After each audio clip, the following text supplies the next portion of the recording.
भरतश्च पार्श्वदयोः वायव्याधिकोणैः च सुग्रीवश्च विभीषणश्चैवराट् तारासुतौ जाम्बवान् मध्ये नीलसरोजकोमलरुचिं रामं भजे श्यामलं श्रीरामं भजे श्यामलं श्रीरामो रामचन्द्रश्च राजीवलोचनः श्रीमान् राजेन्द्रो रघुपुङ्गवः कूजन्तं राम रामेति मधुरं मधुराक्षरम् आरुह्य कविताशाखां वन्दे वाल्मीकिकोकिलं गोष्पदीकृतवाराशिं मशिकीकृतराक्षसं रामायण महामाला रत्नं वन्दे అనిలాత్మజం.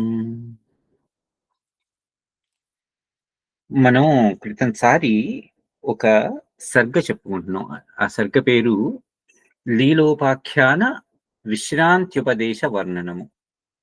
నీకు అప్పుడు చెప్పాను నేను. అసలు ఈ సర్గకి వెనకాల ఈ పేరు ఎందుకున్నది? దీనికి విశ్రాంత్యుపదేశ వర్ణనం అనేది ఎందుకున్నది అని అప్పుడు నేను తర్వాత చెప్తానండి అని చెప్పాను. సరే, ఆ సందర్భం ఇప్పుడు వస్తోంది. మనం లాస్ట్ టైము ఒక చోట ఆగున్నాం. ఏంటంటే అక్కడ లీలాదేవి ప్రశ్నిస్తున్నారు అమ్మవారిని. అమ్మా, నీవు ప్రసాదించినటువంటి ఈ దివ్య దృష్టి వలన, అలానే నాకు సూర్యోదయానికి చీకట్లు తొలగిపోయినట్లుగా వెలుగు వచ్చి ఉన్న వస్తువు యథావిధిగా ఎలా ఉందో అది అలా కనిపించే విధంగా నాకు ఈ ఈ నేను నువ్వు చెప్పినటువంటి ఈ పరమ జ్ఞానాన్ని పొందా. ఏమని ఆవిడ ఏం చెప్పారు? ఇదంతా కూడా ఒక స్వప్న భ్రమ. ఈ స్వప్న భ్రమలో నుంచి పోతే, ఇది తొలగిపోతే నీకు అసలైన విషయం స్పష్టమవుతుంది అని అమ్మవారు చెప్పారు కదా అని ఆ విషయాన్ని మనం లాస్ట్ వారం దగ్గర ఆగినప్పుడు ఆవిడ లీల మరొక ప్రశ్న అడుగుతున్నారు. ఒక్కసారి నన్ను మరలా ఆ బ్రాహ్మణుడు అంటే ఆ వశిష్ఠుడు అరుంధతి ఉన్నటువంటి గ్రామానికి నన్ను ఒకసారి తీసుకెళ్తావా అని అన్నారు. అని అడిగితే అమ్మవారు ఏమన్నారు? నీవు మొదట నీ స్థూల దేహాన్ని పరిత్యజించి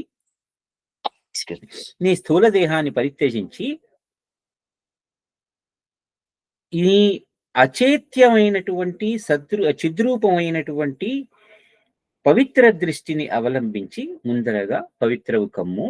అప్పుడు ఈ స్థూల దేహం స్థానంలో నీ ఆతివాహిక దేహంతో నువ్వు మరలా ఆ పర్టికులర్ జ్ఞానాన్ని మరలా పొందగలవు. ఆ గిరిగ్రామాన్ని అంటే ఆ కొండ ప్రాంతాలలో ఉన్నటువంటి ఆ వశిష్ఠుడి అరుంధతి యొక్క ఆ ఊరిని మరలా వాళ్ళిద్దరూ ఉన్నటువంటి ఆ పరిస్థితిని అక్కడ మళ్ళీ నువ్వు చూడగలవు అని అడిగితే లీల అప్పుడు ఒక ప్రశ్న వేశారు కదా, అక్కడ ఆగున్నాం మనం. ఏంటంటే అసలు ఈ దేహం ఉన్నదప్పుడు ఈ అన్య జగత్తుని ఏల కాంచజాలము. ఈ స్థూల దేహంతో ఉన్నప్పుడు మనం వేరే జగత్తుని ఏల చూడలేం. దానికి కారణం ఏంటి? అమునాదేవి దేహేన జగదన్యదవాప్యతే నా కస్మాదత్ర మే యుక్తిం కథయానుగ్రహాత్. అమ్మా, నీ అనుగ్రహంతో ఒక్కసారి నాకు అసలు ఈ స్థూల దేహం ఉంటే నేను ఎందుకు చూడలేను? నేను ఈ ఆతివాహిక దేహంలోనికి ఎందుకు వెళ్ళాలి కదా? ఇది ఆవిడ అడిగిన ప్రశ్న. మనం లాస్ట్ టైము అక్కడ ఆగున్నాం. మనకి సాధారణంగా వచ్చేటువంటి ప్రశ్నే ఇది. మనం ఇప్పుడు త్రిశంకు కథలో త్రిశంకు ఏమంటారు? నేను ఈ దేహంతోనే నేను స్వర్గాన్ని చేరాలి అని అంటే వశిష్ఠ మహర్షి ఏమంటారు ఆ సమయంలో? కుదరదు, ఈ దేహంతో వద్దు, ఈ దేహంతో నువ్వు ఆ స్వర్గలోకాన్ని చేరలేవు. నీవు ఈ దేహం కాకుండా వేరే తేజోవంతమైనటువంటి చిద్రూపమైనటువంటి ఆతివాహిక దేహంతో అయితేనే వెళ్ళగలవు అని అంటే, సరే, ఆ త్రిశంకుల వారు గురువు గారి యొక్క కొడుకులను అడుగుతారు. కొడుకులేమో ఈయన్ని శపిస్తారు, నువ్వు చండాలుడు అయిపో అని. ఆయన మళ్ళీ విశ్వామిత్రుల వారి దగ్గరికి వస్తారు. విశ్వామిత్రుల వారు నిన్ను ఈ దేహంతోనే పంపిస్తాను అని చెప్పి ఆయన తన ఆహ్, తపోబలం అంతా ఉపయోగించి ఆయన్ని పంపిస్తారు. సరే ఆ కథ మనకి వేరు. అయితే నేనిక్కడ ఆ కథని ఎందుకు రిఫరెన్స్‌గా తీసుకుంటున్నాను అంటే, ఈ ఆతివాహిక దేహం ఏమిటి? ఈ స్థూల దేహం ఏమిటి? ఈ స్థూల దేహంతో మనం ఆహ్, స్వర్గలోకాన్నో లేకపోతే వేరే జగత్తునో ఎందుకు చూడలేకపోతున్నాము? ఏమిటి కారణం? సాధారణంగా మనందరికీ వచ్చే ప్రశ్నే ఇది. ఎందుకంటే అందరికీ అదే కదా! ఇప్పుడు ఈ దేహమే శాశ్వతం అనుకునేటువంటి ఈ రోజుల్లో ఎందుకంటే మన మీద అది ఎంతగా ఆపాదించబడిందంటే ఒక ఇనుప ముక్కని అయస్కాంతంతో పెట్టి రుద్ది, రుద్ది, రుద్ది, రుద్ది, రుద్దితే అది కొంతకాలానికి ఆ ఇనుప ముక్క కూడా దాని యొక్క బిహేవియర్‌ని మార్చుకొని అది కూడా అయస్కాంతం అయిపోతుంది. అలానే మన మీద కూడా మనం పుట్టినప్పుడు మనలో ఎటువంటి ఇది లేదు. ఆలోచన లేదు. కానీ మన మీద నువ్వు ఈ దేహం, నువ్వు ఈ దేహం, నువ్వు అంటే ఈ దేహాన్నే పాయింట్ చేసి, చేసి, చేసి మనం కూడా చివరికి ఏమైపోయాం? ఈ దేహం అంటే నేను. నేను అనంటే ఈ దేహం అనేటువంటి ఒక స్థితిలోకి వెళ్ళిపోయాం కదా! అంటే ఒక ఆలోచనలోకి మన ఆలోచనలో ఎలా రుద్దబడింది అంటే, ఈ దేహం అంటే నేను. ఇంతకు మించి ఇంకా మనకి వెళ్ళట్ల. ఎందుకంటే ఎప్పుడైనా ఒకసారి లాస్ట్ టైమ్ ఒకసారి అనుకున్నాం మనం. ఒక్కసారి కళ్ళు మూసుకొని నేను అని అనుకుంటే, ఆ నేనులో ఏం కనిపించా నేను? ఎలా కనిపించాను? ఈ రూపమే కదా! ఈ రూపమే కనిపిస్తోంది. ఈ దేహం రూపమే కనిపిస్తోంది. అంతేకాని నేను అంటే ఒక శుద్ధ సత్వ చైతన్య రూపం అని మనకి ఎప్పుడూ కూడా కనిపించల. ఎందుకు? ఇలా ఆపాదించేశారు. సో, అటువంటి ఆ భావన మనలో ఉన్నప్పుడు, ఇ ఇక ఆతివాహికం అంటే ఏమిటి? ఆదిదైవికం అంటే ఏమిటి? ఇవన్నీ గూడా స్థూల దేహం అంటే ఏమిటి? వీటన్నింటికి కూడా మనం ఒకటే రిఫరెన్స్ ఇచ్చుకుంటున్నాం. ఆ రిఫరెన్స్‌ని అమ్మవారు ఆ పరమమైనటువంటి జ్ఞానాన్ని, "అమ్మా నువ్వు ఈ దేహం కాదు, ఎందుకు కాదు?" అనే విషయాన్ని ఇప్పుడు అమ్మవారు చెప్పబోతున్నారు. చెప్పబోతూ జగంతి మాన్యమూర్తాని మూర్తిమంతి ముధాగ్రహాత్ భవద్భిరివ బుద్ధాని హేమానీర్వోమికా ధియా. ఇప్పుడు నువ్వు ఒక ఉంగరాన్ని చూస్తావు, ఒక ఆభరణాన్ని చూస్తావు. కానీ ఆ ఆభరణంలో ఏమున్నది? బంగారం గదా! ఏ ఆభరణమైనా బంగారమే. దానికి మనం విలువ కట్టేది కూడా బంగారానికే కడుతున్నాం కానీ, దానికి సంబంధించినటువంటి ఆ ఆకారానికో, ఆ నగకో కట్టట్లేదు కదా! మనం ఏదైనా నగల షాప్‌కెళ్తే వాడు ఎంత బంగారం ఉందని ముందర తోస్తాడు. 40 గ్రాములు ఉందండి బంగారం. ఆ బంగారానికి విలువ కడుతున్నా నేను. దాని యొక్క ఆకారానికో, ఇంకో దానికో కాదు. కదా! అంటే ఈ ఆకారానికి నేను విలువ కట్టట్లేదు అని మనకు తెలుస్తోంది. కానీ మనం ఆ ఆకారాన్ని చూసే ముచ్చటపడతాం. దాని లోపల ఉన్నటువంటి బంగారం గురించి మనం ఆలోచించం. మనం ఇప్పుడు ఆ నగ కొనుక్కొని దాన్ని మనం దాన్ని మన మన మెడలో వేసుకొని అబ్బా! ఎంత బావుందో గదా! ఈ ఆకారం, ఈ నగ, ఈ గొలుసు లేకపోతే ఈ కడియం. ఇదంతా బంగారంరా. నువ్వు ఆ బంగారాన్ని చూడకుండా ఆకారాన్నే చూస్తున్నావే, ఆ నగకున్న ఆకారాన్ని చూస్తున్నావే, ఎంత మూఢత్వంలో ఉన్నావు అని మనకెవరైనా జెప్పారా? ఒకవేళ మనకది బంగారమే అని దెలిస్తే అసలు మనం ఆకారం జోలికి వెళ్ళేవాళ్ళమా? బంగారం కొనుక్కోవాలంటే బంగారం కొనుక్కుంటాం. 40 గ్రాములు బంగారం కొనుక్కొని ఇంట్లో పెట్టుకుంటాం. కానీ మనం అది చెయ్యం. ఎంతసేపు కూడా మనం ఆ ఆకారాన్ని చూసే మురిసిపోతాం కదా! ఇప్పుడు ఆ బంగారం లేదు, ఇదంతా గూడా ఆకారమే అని అనుకుంటావా? ఆకారం ఎక్కడి నుంచొచ్చింది? ఆకారం ఎవరు చేశారు? ఒకరి కల్పన అది కదా! ఒకరు కల్పించారు. ఒక షేప్ దానికి ఇచ్చారు. బంగారానికే ఒక షేప్ ఇచ్చారు. అంటే ఒక కల్పన చేశారు. ఒక ఊహ చేసి, ఆ ఊహని అలా మలిచారు. అంతే. అసలు బంగారమే లేకపోతే ఆకారం ఎక్కడి నుంచొచ్చింది? దానికున్నటువంటి ఆ నగకి ఉన్నటువంటి ఆకారం గాని, ఆ డిజైన్ గాని ఎక్కడి నుంచొచ్చినాయి బంగారమే లేకపోతే? మనం మన రోజువారీ దైనందిన జీవితంలో ఇవంతా చూస్తాం గానీ, మనం దానికి విలువ ఇవ్వట్ల. ఆ విలువ ఇచ్చి, ఇది బంగారం అని ఎప్పుడైతే అనుకుంటానో, ఇది ఎంత బంగారమే అని అనుకుంటానో, నాకు ఆ బంగారం అనేది ఎంత అవసరమో అంతే ఉంటుంది గానీ, దానికి సంబంధించిన దాని జోలికి వెళ్ళను. ఎందుకంటే అది బంగారం అంతే. అదొక ముద్ద, బంగారం ముద్ద. ఇప్పుడు నేను ఆ ఆకారాన్ని చూసి ముచ్చట పడుతున్నానా? బంగారాన్ని చూసి ముచ్చట పడుతున్నానా? ఆ బంగారంలో పొదిగిన రాళ్ళని చూసి ముచ్చట పడుతున్నానా? రాయి అదంతే. ఒక రాయి. ఆ రాయి కాంతి పడితే మెరుస్తుంది. చీకట్లో దాని కోసం నేనెందుకంత అరులు జారాచాలి? అరె కాంతి మూలంగా అది మెరుస్తోందిరా! చీకట్లో ఆ రాయి ఎటువంటి ప్రకాశము లేదురా!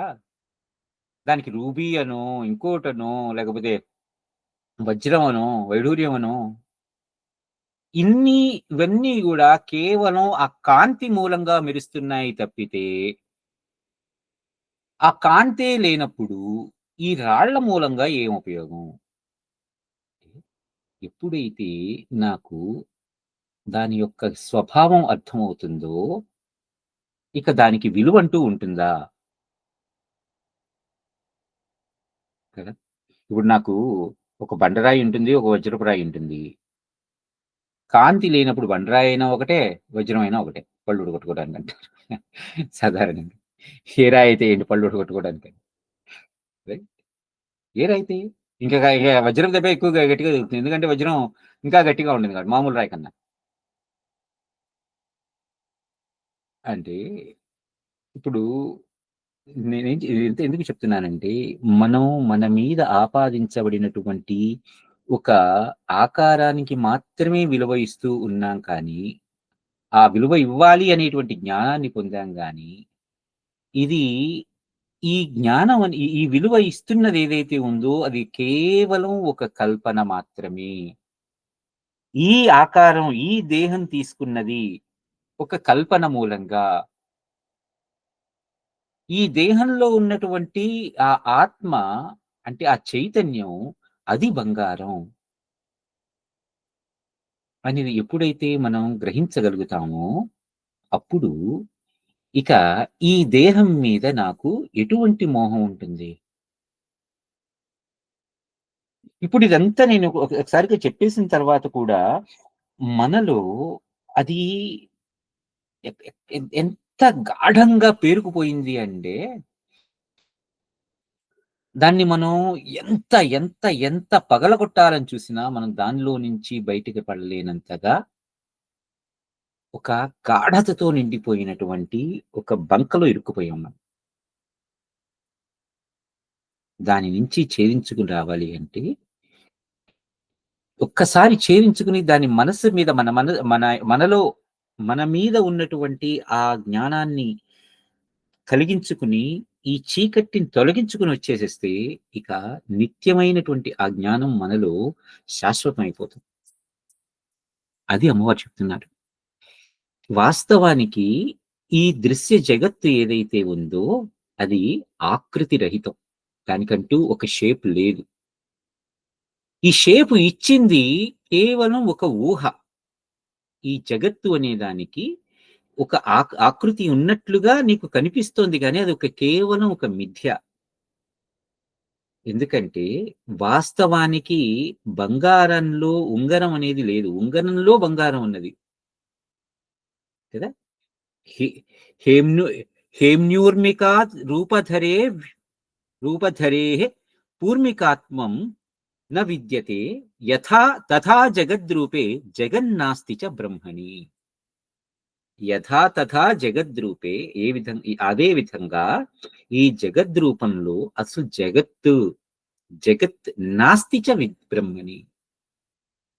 ఇది కేవలం ఒక మిథ్య, ఒక ఒక భ్రమ అని అనుకుంటే, ఇక అందులో ఆ కల్పనలో ఏం చూస్తావు నువ్వింకా?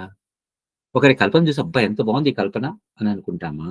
లేదంటే శాశ్వతమైనటువంటి ఆ యొక్క చైతన్యాన్ని చూసి ఆనందించాలా? ఎప్పుడైతే నేను ఆ శుద్ధ చైతన్య స్వరూపాన్ని అనేటువంటి జ్ఞానం నాలో మెదులుతుందో, ఇక్కడ నేను అని ఎందుకని అంటున్నానంటే, మనమందరం కూడా ఆ శుద్ధ చైతన్య స్వరూపం, పైగా ఉన్నది కూడా ఒకటే కాబట్టి, నేను కేవలం అక్కడ ఆ ఏకవచనం మాత్రమే మాట్లాడుతున్నాను. బహువచనం మాట్లాడట్లేదు. నేను అంటే ప్రతి ఒక్కళ్ళే మనలో మనం పాయింట్ చేసుకున్నప్పుడు నేను అని అనుకుంటాం కాబట్టి, నేను ఆ శుద్ధ చైతన్య సత్వస్వరూపాన్ని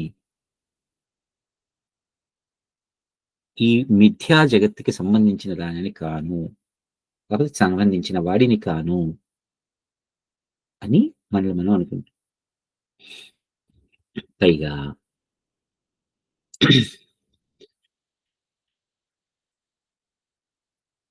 బ్రహ్మైవ పశ్యతి బ్రహ్మ, నా బ్రహ్మ బ్రహ్మ పశ్యతి.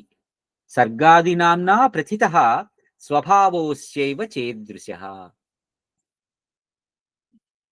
పైగా నేను చూస్తున్నది నేను బ్రహ్మం కాకపోతే నేను బ్రహ్మాన్ని చూడలేను. బ్రహ్మైవ బ్రహ్మవిర్భవతి అంటాం గదా! నువ్వు బ్రహ్మాన్ని తెలుసుకుంటే బ్రహ్మవే అయిపోతావు అని అంటారు గదా! అలాగే ఇక్కడ బ్రహ్మైవ పశ్యతి బ్రహ్మ. నువ్వు బ్రహ్మవైతేనే బ్రహ్మని చూడగలవు. నా బ్రహ్మ బ్రహ్మ పశ్యతి. నువ్వు బ్రహ్మవి కాకపోతే బ్రహ్మని చూడలేవు. సర్గాదీనాంనా ప్రథితః స్వభావోస్యైవ చేదృశః. ఈ ఈ జగత్తుని కల్పించి ఇది జగత్తు అనేటువంటి ఒక పేరుతో వ్యవహరింపబడేయటం కూడా ఆ బ్రహ్మం యొక్క స్వభావమే. అంటే ఆ బ్రహ్మం యొక్క కల్పనలోనే ఇదంతా. బ్రహ్మం అనేదాన్ని, జగత్తు దాన్ని కల్పించిందెవరు? ఆ బ్రహ్మే. ఆ బ్రహ్మే దానిని జగత్తు అని పిలుస్తున్నాడు. నేను ఒక అందమైన పోర్ట్రేట్ గీశాను. ఒక పోర్ట్రేట్ గీసి, ఆ పోర్ట్రేట్‌కి నేను పేరు పెట్టి, ఆ తర్వాత నుంచి దాన్ని రిఫర్ చేయాలంటే, ఆ పోర్ట్రేట్‌ని ఆ పేరుతోనే రిఫర్ చేస్తూ ఉంటాను. ఇప్పుడు 'మొనాలిసా' బొమ్మ గీశాడు డావించి.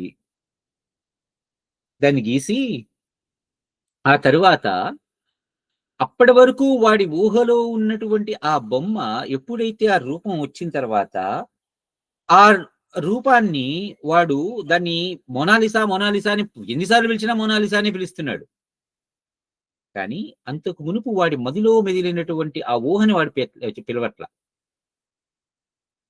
అదే విధంగా ముందర జగత్తు అనేటువంటి ఒక వస్తువుని కల్పించారు. కల్పించి దానికి ఇది జగత్తు అని పేరు పెట్టాడు. ఆ పేరు పెట్టి అప్పటి నుంచి ఇంక ఇది జగత్తు, జగత్తు, జగత్తు అని వాడు రిఫర్ చేస్తున్నాడు.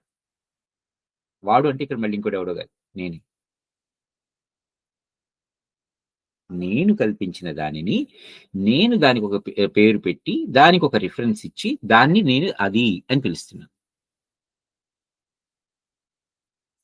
అంతేకాని నా బ్రహ్మ జగతామస్తి కార్యకారణతోదయః కారణానామభావేన సర్వేషాం సహకారిణాం.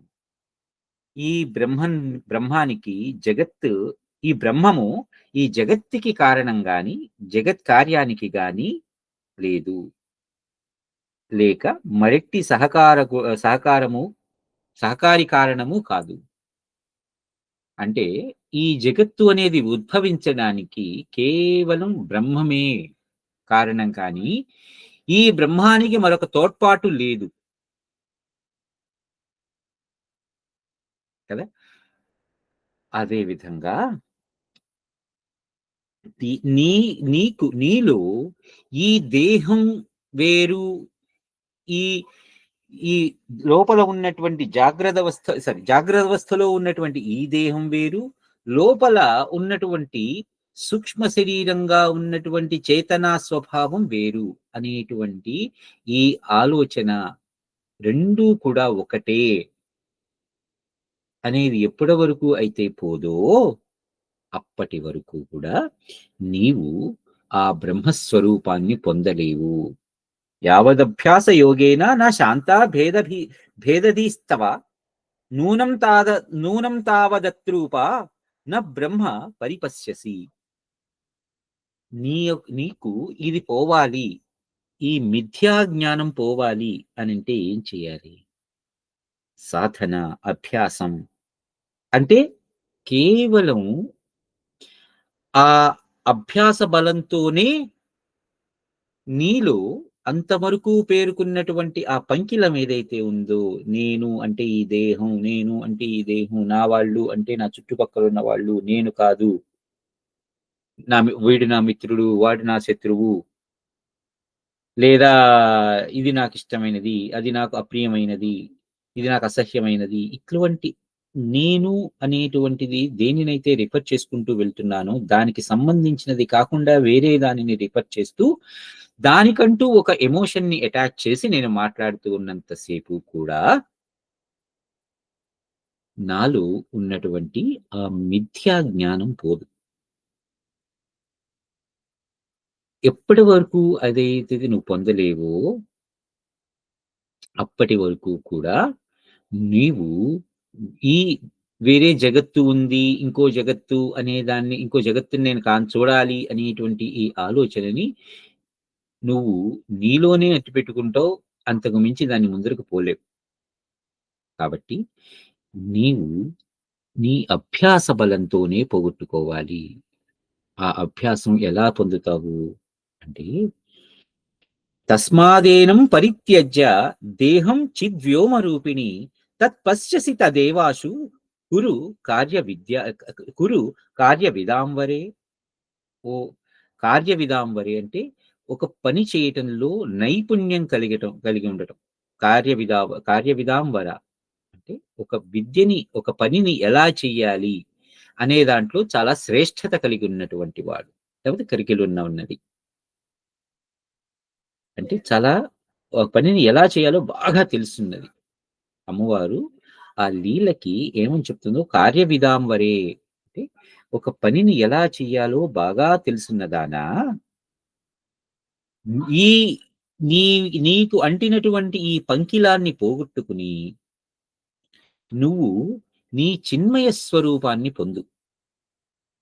అప్పుడు గాని నీవు ఆ కొండలలో ఎక్కడో ఉన్నటువంటి ఆ గిరిగ్రామాన్ని, ఆ గిరిగ్రామంలో ఉన్నటువంటి ఆ ఆ పేద బ్రాహ్మణుడి గుడిసెని, ఆ గుడిసెలో ఉన్నటువంటి 8 రోజుల క్రితం పోయాము అని చెప్పుకుంటున్నాం గదా!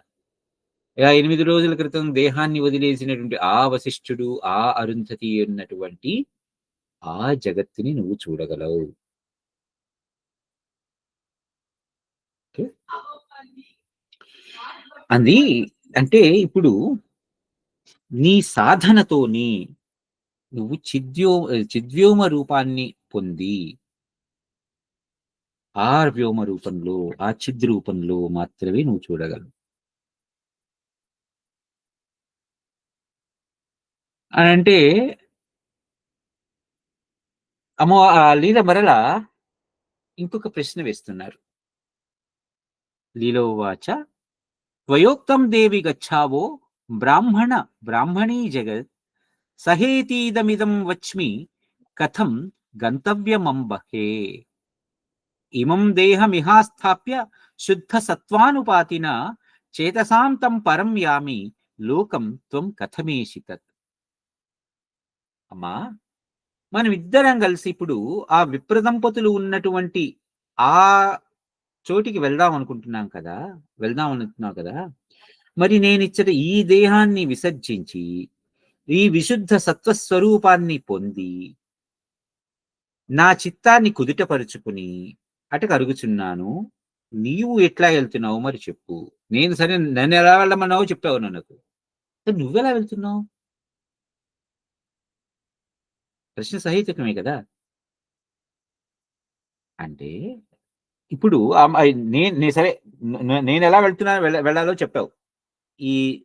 ఈ నేను ఈ స్థూల దేహం అనేటువంటి ఈ అజ్ఞానం నుంచి బయటపడి నేను సత్వ సత్వ చిద్రూపాన్ని అనేటువంటి ఆ భావన నాలో స్థిరపరుచుకుంటే నేను అక్కడికి వెళ్ళగలను అని చెప్పావు. నువ్వే వెళ్తున్నావు అంటే ఇది అప్పుడు అమ్మవారు అంటున్నారు, సంకల్పవ్యోమ వృక్షస్తే యథాసన్నపి ఖాత్మక స కుడ్యాత్మా న కుడ్యేన రోధ్యతే నాపి కుడ్య. నీవు నేనెలా వెళ్తానంటున్నావు కదా, నీకు సంకల్ప వృక్షంలాగా అగుపడుతున్నది ఏదైతే ఉందో అది శూన్య రూపమైనట్లుగా నా దేహం నీకు అగుపడుచున్నా కూడా అది ఆకృతి రహితమే. నేను శుద్ధ జ్ఞాన స్వరూపాన్ని, శుద్ధ చైతన్య స్వరూపాన్ని. ఆ రూపం నువ్వు కూడా పొందు. అందుకని మన సరస్వతి అమ్మవారికి జ్ఞానస్వరూపిణి, జ్ఞానాంబ అంటాం కదా. పూర్తి జ్ఞానం ఆవిడ శుద్ధ స్ఫటిక సంకాశం అని అంటాం. ఒక స్ఫటికం ఎలా ఉంటుంది, ఇటువైపు నుంచి చూస్తే అటువైపు కనిపిస్తుంది. అంటే అంత స్వచ్ఛంగా లోపల ఎటువంటి మలినాలు లేకుండా అమలినమైనటువంటి శుద్ధ జ్ఞాన స్వరూపం అమ్మవారు, సరస్వతి అమ్మవారు. ఆవిడ అనేది ఏంటి, నేను అంత శుద్ధ జ్ఞాన స్వరూపాన్ని. అది నీకు నీకు నేను ఎలా కనిపిస్తున్నా, యాకుందేందు తుషారహార ధవళ యా శుభ్ర వస్త్రాన్విత అంటాం అమ్మవారు. యాక్చువల్గా మనం మాట్లాడితే సరస్వతి అమ్మవారికి చక్కటి తెలుపైన వస్త్రం ఇష్టం, ఆవిడకి తెల్లని మల్లెపూలు ఇష్టం, తెల్లని కలువ పూలు ఇష్టం. ఒరే కాదురా, ఆవిడ శుద్ధ సత్వ స్వరూపం. ఆవిడ ఒక స్ఫటికాన్ని చేతిలోకి తీసుకుంటే ఒకవైపు నుంచి చూస్తే మరొక వైపు స్పష్టంగా ఎలా కనిపిస్తుందో అటువంటిది ఆవిడ. తెలుపు అంటే ఇక్కడ ఏదో ఒక రంగు అని కాదు. అలానే తెలుపు అంటే అన్ని రంగులు కలిస్తే ఉన్నటువంటి ఒక కాంతి. ఇప్పుడు అన్ని రంగులు కలిస్తే, ఇప్పుడు సూర్యరశ్మి ఉంది, సూర్యరశ్మిలో అన్ని రంగులు ఉన్నాయి. ఆ రంగు ఇప్పుడు ఆ తెల్లటి కాంతిని నాకు చూపించు అంటే ఆ సూర్యరశ్మిని నేను చూపించగలనా? కానీ ఆ సూర్యరశ్మి ఏ వస్తువు మీదైతే పడి ఆ వస్తువుని ప్రతిబింబింప చేస్తే ఆ ప్రతిబింబాన్ని నేను చూస్తున్నా. అలాగే జ్ఞానం మూలంగా నా దృష్టి ఎక్కడైతే పడుతుందో ఆ పడినటువంటి వస్తువుని చూసి నేను అది ఆ వస్తువు అనుకుంటున్నాను. కానీ ఆ వస్తువు నాకు కనిపించడానికి కారణం దాని వెనకాల ఉన్నటువంటి జ్ఞానం అనేటువంటి దృష్టి నాకు కనిపించట్లా కదా. ఇప్పుడు ఏదైనా ఒక వస్తువుని చూసి, టీవీ చూసి ఇది టీవీ అని అనుకుంటున్నాను కదా. కానీ అది టీవీ, అందులో కనిపించేటువంటి ఒక దృశ్యం ఇది ఇలా ఉంటుంది. కొంత భీతావహంగా ఉండొచ్చు, కొంత హాస్యపరంగా ఉండొచ్చు, కొంత శృంగారభరితంగా ఉండొచ్చు, కొంత ద్వేషపూర్వకంగా ఉండొచ్చు. అంటే ఏంటి, కేవలం ఆ దృశ్యాన్ని ఆ టీవీ అనుభవించట్ల, నాలో ఉన్నటువంటి ఒక చైతన్యం అనుభవిస్తోంది. అంటే ఇప్పుడు నాలో ఉన్నటువంటి చైతన్యంలో అది అమలినమైనటువంటి చైతన్యమా, మలినమైనటువంటి చైతన్యమా? మలినం అంటే కల్మషాలు ఉన్నది. అంటే కల్మషం అంటే ఇంకో అన్ని రకాలని, అంటే చైతన్యం అంటున్నావు మళ్ళీ ఏంటి ఇది అంటున్నావు అంటే, ఇప్పుడు ఒక ఒక అద్దం ఉంది, ఆ అద్దానికి ఒక రంగు వేసా. ఇప్పుడు ఆ రంగులో నేను ఆ రంగులో మిగిలిన ప్రపంచాన్ని చూస్తే నాకు ప్రపంచం అంతా ఆ రంగులోనే కనిపిస్తుంది. అంటే నాకు కలిగినటువంటి ఈ జ్ఞానం ఇది ఈ రంగులోనే కనిపించాలి అనేటువంటి ఒక ఊహతో నేను చూస్తున్నటువంటిది కదా. ఎప్పుడైతే ఈ ఆ రంగు అద్దాలు పక్కన పెట్టి అసలైన విషయాన్ని నేను చూశాను. అప్పుడు ఉన్న వస్తువుగా కనిపిస్తుంది. అది శుద్ధ సత్వ చైతన్య స్వరూపం. అది శుద్ధ సత్వ జ్ఞానం, చైతన్య జ్ఞానం. చిద్రూపం అంటాం. లేకపోతే అంటే వాస్తవంగా ఉన్నది వాస్తవంగా ఉన్నట్లుగా కనిపించేటట్టుగా చేయటమే శుద్ధ చైతన్య స్వరూపం. మళ్ళీ మనం వాస్తవం, వస్తుతః అంటాం. ఇవన్నీ అంటున్నాం. అవన్నీ ఉన్నాయా అని అంటే మరలా లేవు. ఎందుకంటే ఇదంతా ఒక కల్పన. ఎప్పుడైతే మళ్ళీ ఆ కల్పన అనేది అయితే మళ్ళీ వెనక్కొస్తున్నా నేను. ఎప్పుడైతే ఇది కల్పన అనేటువంటి విషయం నాకు తెలుస్తుందో, ఇక దాని గురించినటువంటి ఆలోచన గాని, ఏది గాని నాకుండదు. కదా!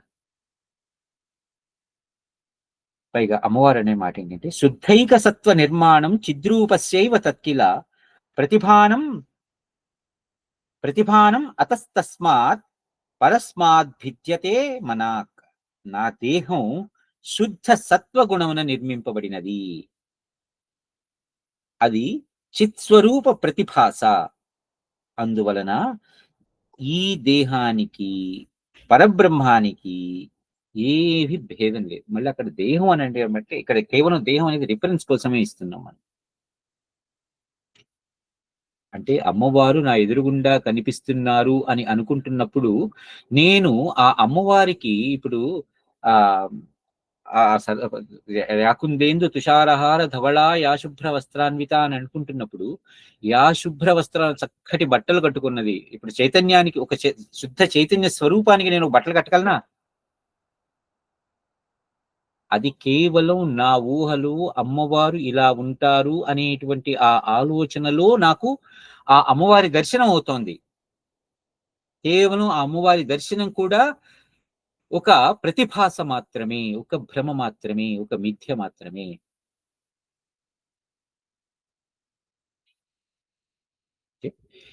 అంటే అమ్మవారు లేనిదెక్కడ? అంతటా ఉన్న అమ్మవారు నా కంటి ఎదురుగా అంటే ఈ కన్నులు మళ్ళీ ఇక్కడికి వస్తున్నా నేను. ఈ కన్ను ఇంతవరకు ఒక దానిని చూసి, దానిని అదే వస్తువు, అదే దాని గుణం అని అనుకుని, దాని మూలంగానే ఇదంతా నిలబడింది అని అనుకుంటూ, ఒక మలినాన్ని నేను నా మనస్సు మీదకి రుద్దేసుకున్నాను. లేపోతే పూర్వం ఉన్నటి నుంచి ఎవరెవరైతే తల్లిదండ్రులు, పెద్దలో, గురువులో వాళ్ళందరూ మన మీద ఆపాదించేసిన ఇందాక చెప్పా కదా! ఇనుప ముక్కను, అయస్కాంతం అని.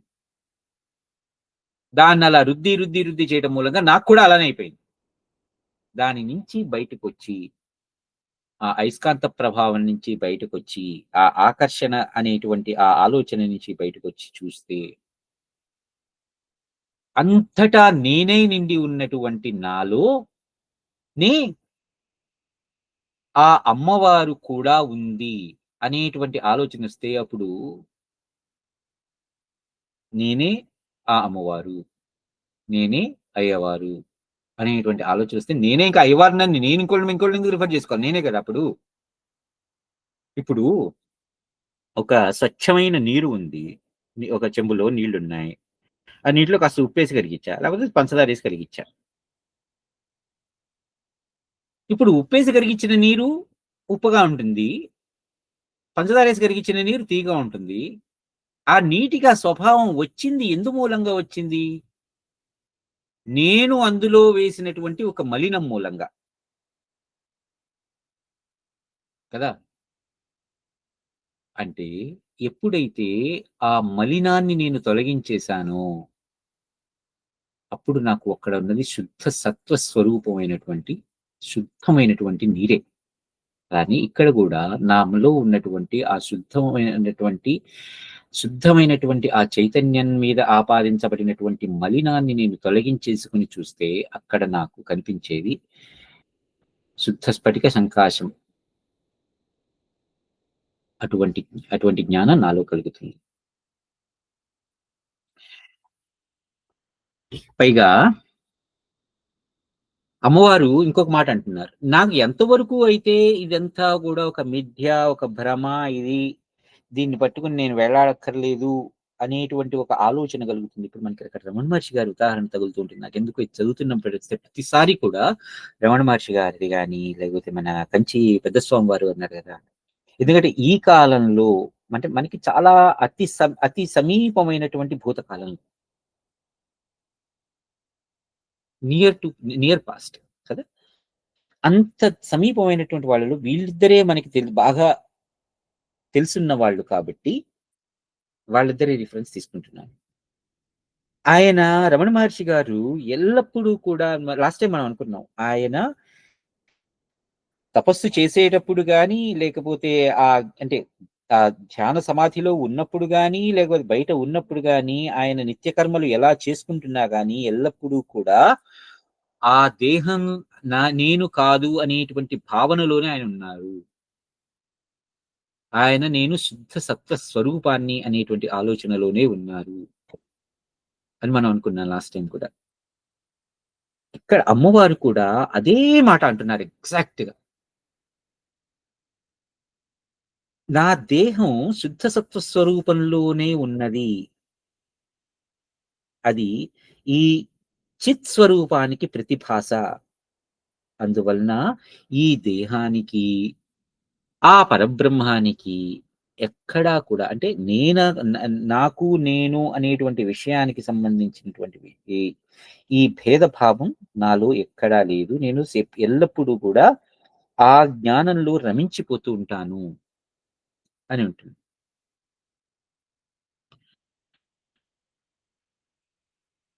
పైగా ఇక్కడ ఆతివాహిక ఏవాయం తాదృశైశ్చిత్తదేహకః ఆధిభౌతికతా బుద్ధ్యా గృహీత స్థిరభావన. నీ దేహం కూడా ఆతివాహికమైనదే కానీ చాలా కాలం నుంచి అది ఆది భౌతికమని తలంచటం వలన అది పార్థివమైనది. దాకా నుంచి మనం చెప్పుకుంటున్నది ఈ దేహం పాంచభౌతిక నిర్మితం. ఈ పంచభూతాలతో నిర్మించబడినది. ఈ దేవుడు ఎదురుగుండా ఉన్నాడు. ఆ రాయిలో ఉన్నాడు. ఈ చెట్టులో ఉన్నాడు. ఈ గాలిలో ఉన్నాడు. ఈ నిప్పులో ఉన్నాడు. నాలో ఈ 4 ఉన్న నాలో, ఈ 5 ఉన్న నాలో భగవంతుడు ఎంతద్ద కదా! అప్పుడు ఇంకా నేను బయటెక్కడ చూడాలి భగవంతుడిని? బయట అంటే ఇంకా ఎక్కడ? నాలోనే ఉన్నాడు. అంటే నాలో ఉన్నాడు. చుట్టుపక్కల ఉన్నదంతా కూడా పాంచభౌతికంలోనే నిర్మించబడింది అంటే ఇంకా పంచభూతాలతోనే ఉన్నదంటే అన్ని చోట్ల ఉన్నదా నేనే గదా! కదా! నేను ఎందుకింత జాగ్రత్తగా చెప్తున్నాను అంటే, నేను అనే రిఫరెన్స్ నేనెందుకు ఇస్తున్నాను అంటే, కేవలం ఒక రిఫరెన్స్ పాయింట్ కోసం మాత్రమే. ఓకే. సో, ఆ రిఫరెన్స్ పాయింట్ మాత్రమే నేను గురించి మాట్లాడుతున్నాను. నేను అన్ని చోట్ల ఉన్నాను. పంచభూతాలతో ఏర్పడినటువంటి ఈ జగత్తు నిండా నేనే నిండి ఉన్నాను. అంటే ఆవిడ చెప్తున్నారు. నీ దేహం కూడా ఆతివాహికమే. కానీ నీ దేహం అంటే నీ దేహం కూడా అంటే ఇక్కడ దేహం అంటే మళ్ళీ దేహానికి మనం యాక్చువల్‌గా డిక్షనరీ ఇచ్చిన మీనింగ్ ఏంటంటేనండి, దేహం అంటే దహ్యమానమైనది దేహం అంటారు. దహ్యమానమైనది అంటే కాల్చివేయదగినది దేహం. అంటే ఏదో చచ్చిపోయింది అంటే ఈ దేహం వదిలేసిన తర్వాత ఈ దేహాన్ని కాల్చేస్తారా అని మీటింగ్‌లో చెప్పుకోవాలా? అంటే అలానే చెప్పుకోవచ్చు. లేదా ఈ దేహం ఒక సాధనంగా చేసుకొని, ఈ దేహాన్నించి నువ్వు శుద్ధ సత్వ చైతన్య స్వరూపాన్ని అనేటువంటి ఆ సాధనలో తపించిపోవటం. తపన అంటే తపించిపోవడం అంటే ఎండబెట్టేయటం గూడా గదా! అంటే ఎండబెట్టడం అంటే కాల్చేయటం అని గదా! తప అనంటే తపిస్తాం. లేకపోతే దాన్ని కాల్చేయటం. దాన్ని అంటే దాన్ని సాధన కింద ఒక సాధనా పనిముట్టు కింద దాన్ని వాడుకోవటం కూడా దాన్ని కాల్చేయటం. అందుకోసమని ఈ దేహం అనే మాటకి అర్థం అది. ఇది ఒక పనిముట్టు. ఈ పనిముట్టుతో నేను శుద్ధ సత్వ స్వరూపాన్ని, శుద్ధ సత్వ చైతన్యాన్ని అని తెలుసుకోవటం ఈ దేహం యొక్క ప్రధాన ఉద్దేశ్యం. దాన్ని ఎందుకంటే ఇప్పుడు మన మహర్షులు వాళ్ళు తపస్సు చేసుకునేటప్పుడు చేతి కింద అదేంటి ఏమంటారు దాన్ని? కమండలోను ఇంకోటి ఏమంటారు దాన్ని? మర్చిపోయాను. దండం. దండం. యాహ్! ఆ దండం. ఆ దండాన్ని పట్టుకొని వాళ్ళు దాన్ని ఒక ఊతగా చేసుకొని వెళ్తారే, అలా అని ఇది కూడా ఒక ఊత మనకి. ఒక సహాయం. పనిముట్టు. ఆ పనిముట్టు కోసం తప్పితే ఇంకోటెందుకు లేదు. ఓకే. యథా స్వప్నే, యథా దీర్ఘకాలధ్యానే, యథా భ్రమే, యథా చ సతి సంకల్పే, యథా గంధర్వపత్తనే, వాసనాతే నవం నూనం యదా తే స్థితిమెష్యతి, తదాతివాహికో భావః పునరేష్యతి దేహకే. నీ స్వప్నం, నీ ధ్యానం, నీ భ్రమ, నీ సంకల్పం, నీ ఈ గంధర్వ నగరాలు అంటే గంధర్వం అంటే లేని కదా, నగరాలు, ఇటువంటి జ్ఞానం తగ్గిపోతూ ఉంటే, అది క్రమంగా క్షీణించిపోతూ ఉంటే, నీ నీకున్నటువంటి వాసనలు ఏవైతే ఉన్నాయో, ఆ వాసనలన్నీ నశించిపోతూ ఉంటే, అప్పుడు నీ దేహం ఇది ఆది భౌతికమైనటువంటి అంటే భూతాలతో ఏర్పడిన పంచభూతాలతో ఏర్పడినటువంటి దేహం అనేటువంటి భావం తొలగిపోయి, నువ్వు శుద్ధ సత్వ స్వరూపానివి, నీవు ఆతివాహికమైనటువంటి దేహము కలదానివి అనేటువంటి ఆలోచన నీకు వస్తుంది అని అంటారు.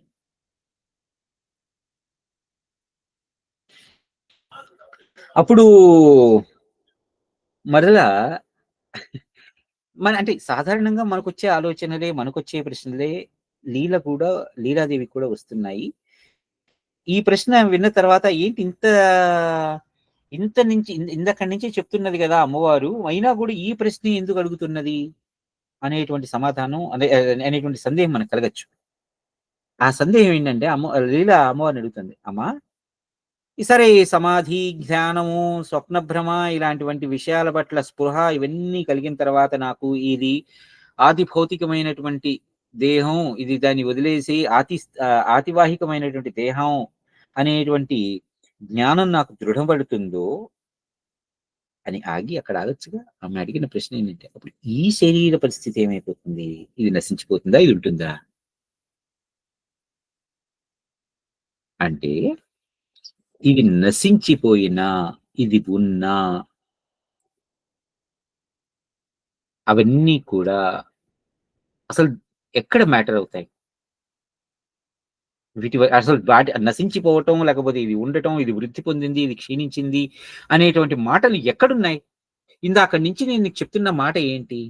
ఇది ఒక భ్రమ, ఇది ఒక స్వప్నం, ఇది ఒక ఆహ్, ఆహ్, కల్పన, ఇది ఒక ఊహ అనేటువంటి విషయం నేను చెప్తుంటే, దీనికి సంబంధించి మరలా ఇది క్షీణించుంటుంది, ఇది నశించిపోతుంది, లేకపోతే ఇది వృద్ధి చెందుతుంది అని మాట్లాడతావేంటి? రైట్? ఇవి అంటే ఏదైతే సద్వస్తువు ఏదైతే ఉన్నది అని చెప్తున్నానో దానిట్లో ఇవన్నీ ఉంటాయి. వృద్ధి క్షీణాలుంటాయి. కానీ ఇది అసద్వస్తువు కదా ఈ దేహం. దీనికి ఇంకా వృద్ధి, క్షయం ఏమిటి?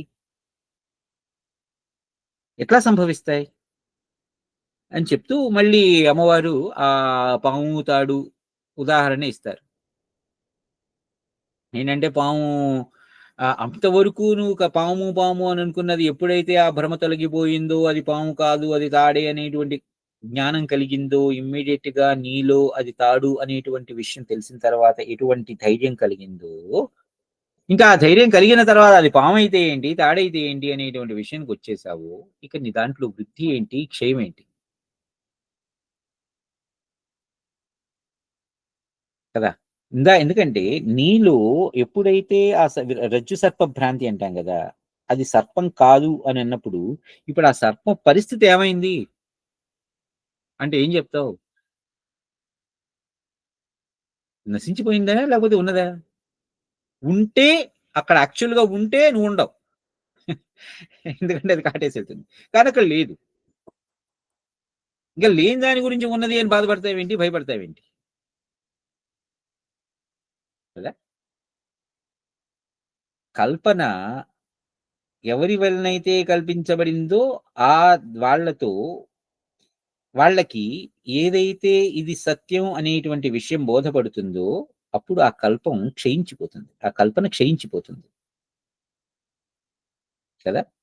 ఈ దేహాదులన్నీ కూడా ఆ పరబ్రహ్మంలోనే పరిపూర్ణాభావంలో ఉన్నాయి. అంటే అసలు లేనిటువంటివి. ఆ పరిపూర్ణ అభావంలో. పరిపూర్ణాభావంలో. అంటే అసలు ఎక్కడా లేవు. The matter is zero.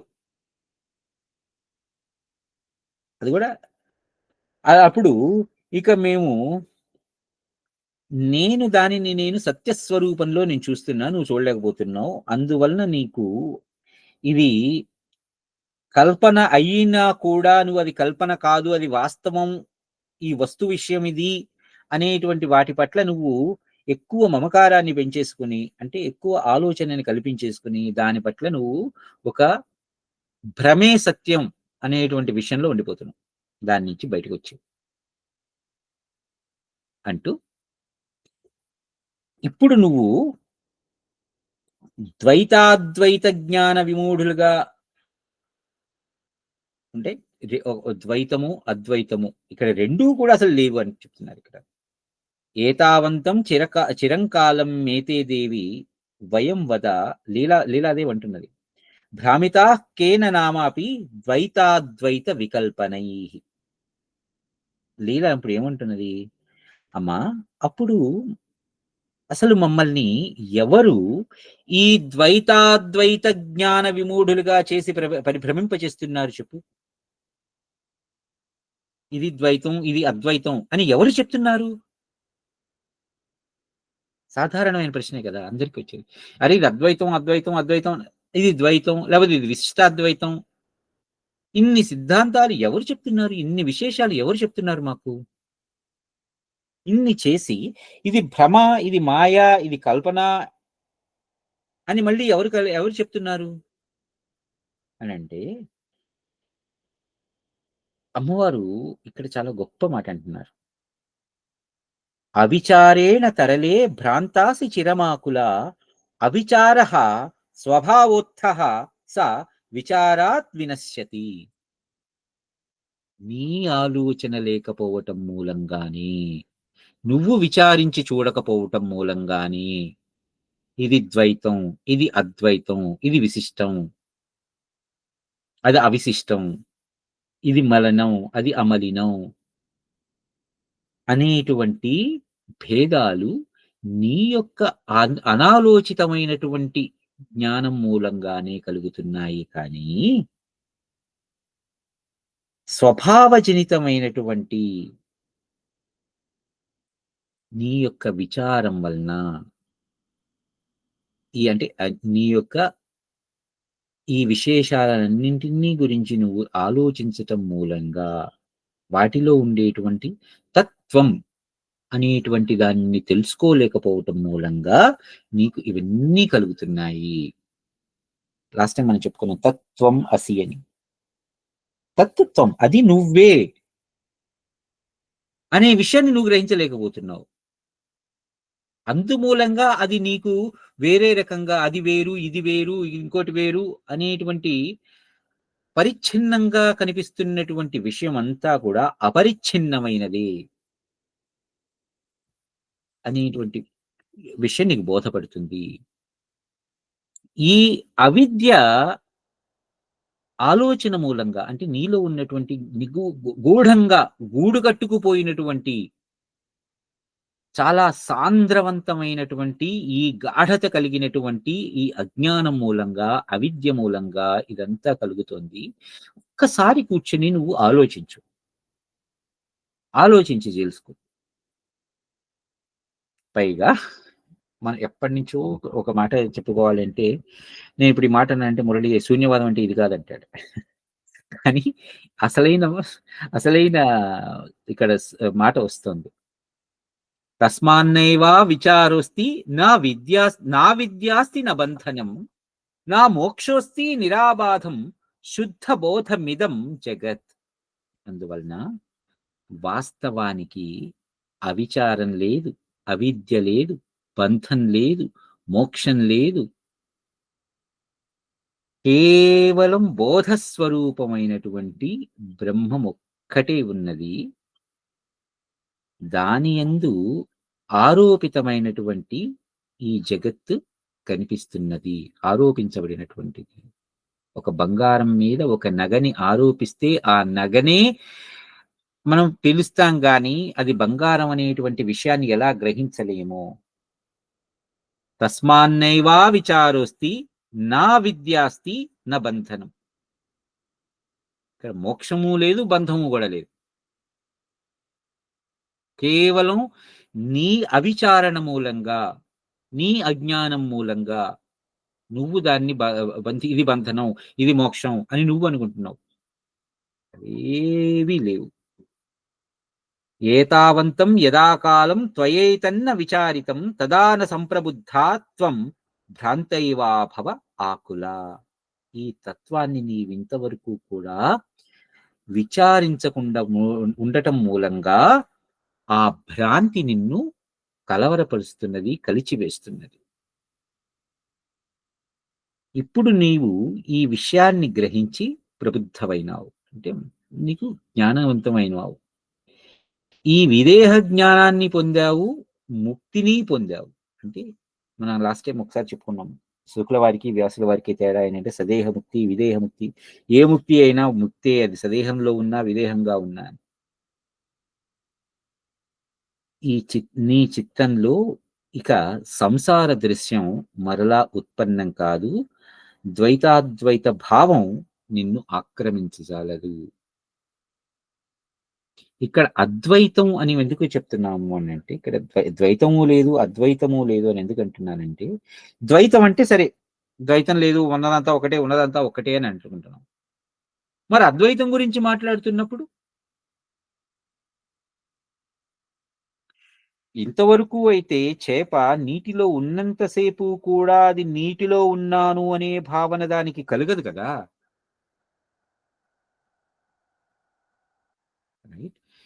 నేను ఒక్కడనే ఉన్నాను అనే ఆలోచన నాలో ఉన్నప్పుడు, నేను ఒక్కడనే ఉన్నానంటే ఇంకోటి రెండోది ఉన్నది అనే ఆలోచన ఆటోమేటిక్గా వచ్చేసినట్టే కదా. ఎప్పుడైతే ఆ ఆలోచన కూడా లేదో ఇక అద్వైతం అనేది కూడా ఉండదు. ఎందుకంటే చేప నీటిలో ఉన్నంత సేపే దానికి సారీ నీటిలో ఉన్నంత సేపు కూడా దానికి నీటిలో ఉన్నాను అనే ఆలోచన ఎలా కలిగింది? నీరే దానికి ప్రపంచం, అది నీరు అని దానికి తెలుసా? తెలీదు కదా. ఆ స్థితి మనకి చేరుకోవాలి. రైట్. ఇక నేను, నాది అనే ఆలోచన కూడా అవిజ్ఞానం, సారీ అదే అజ్ఞానం అయిపోతుంది.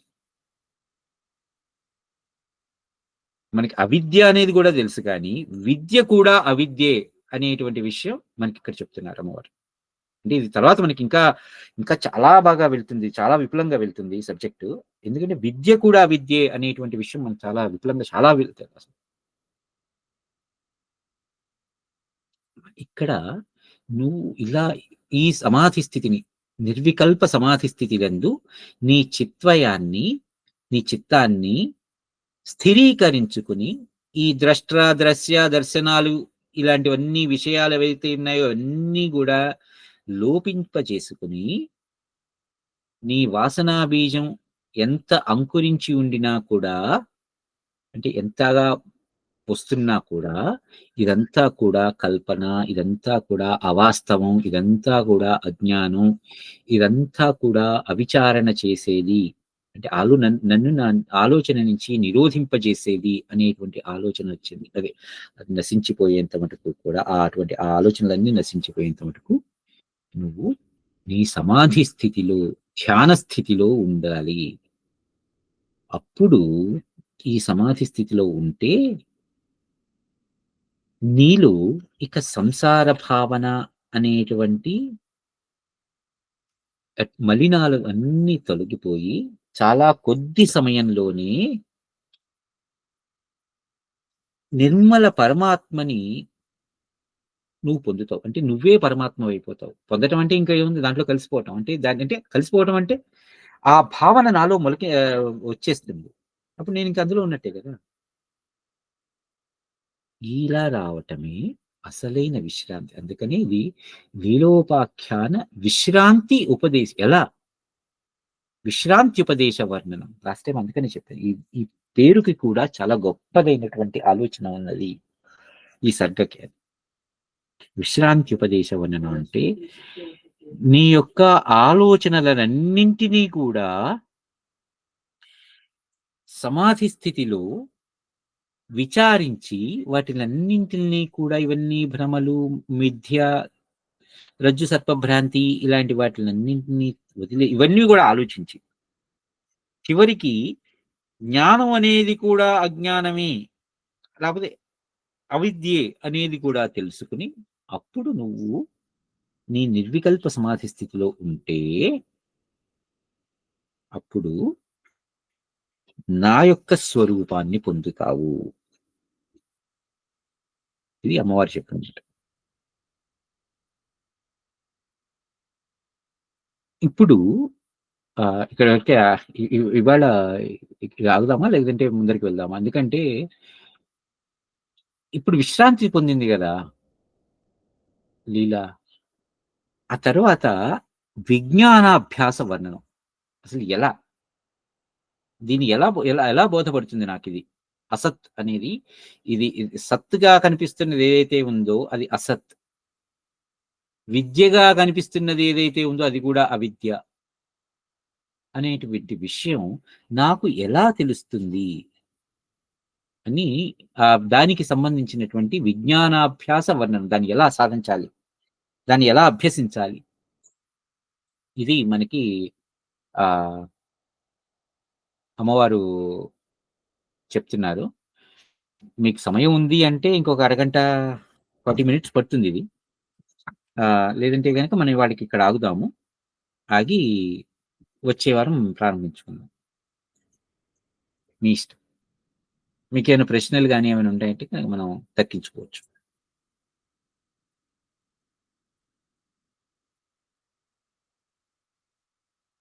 గంగాధర్ గారు, రమణి గారు, మోహిని గారు, మురళి.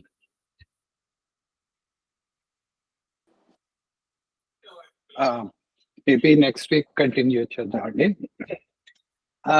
క్వశ్చన్స్ వైజ్ అంటే నాకు అనిపిస్తుంది ఇప్పుడు అంటే ఈ డిఫరెంట్ మామూలుగానే సైకిల్లో వెళ్తూ ఉంటుంది కదా ఈ జన్మలన్నీ కూడాను బేసిక్ గాను. అంటే ఇప్పుడు ఎలా అడగాలో అర్థం కావట్లేదు. సో దాన్ని దీంతో ఎలాగా రిలేట్ చేస్తాము అంటే డిఫరెంట్ మానవ జన్మలు అవిలో డిఫరెంట్ జన్మలు ఎత్తుతూ ఉంటాం కదా, దాన్ని దీంతో ఎలా రిలేట్ చేస్తామో నాకు అది maybe I'm not able to ask you correctly, but something అక్కడ ఏదో గ్యాప్ ఉంది అనిపిస్తుంది అండర్స్టాండింగ్ లో.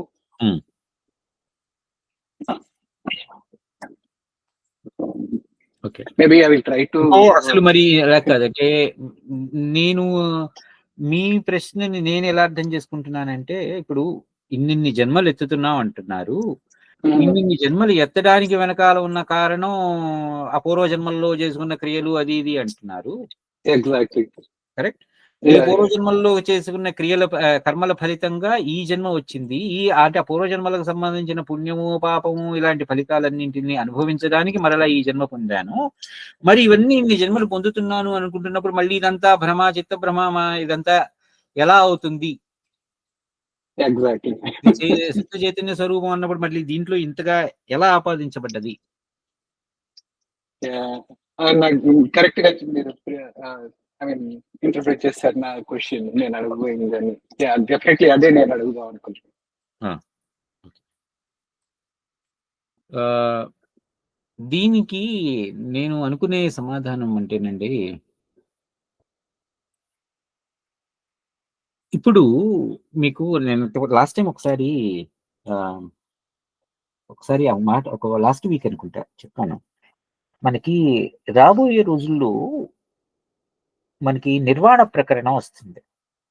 నిర్వాణ ప్రకరణంలో ప్రహ్లాదుడి కథ ఒకటి ఉంటుంది.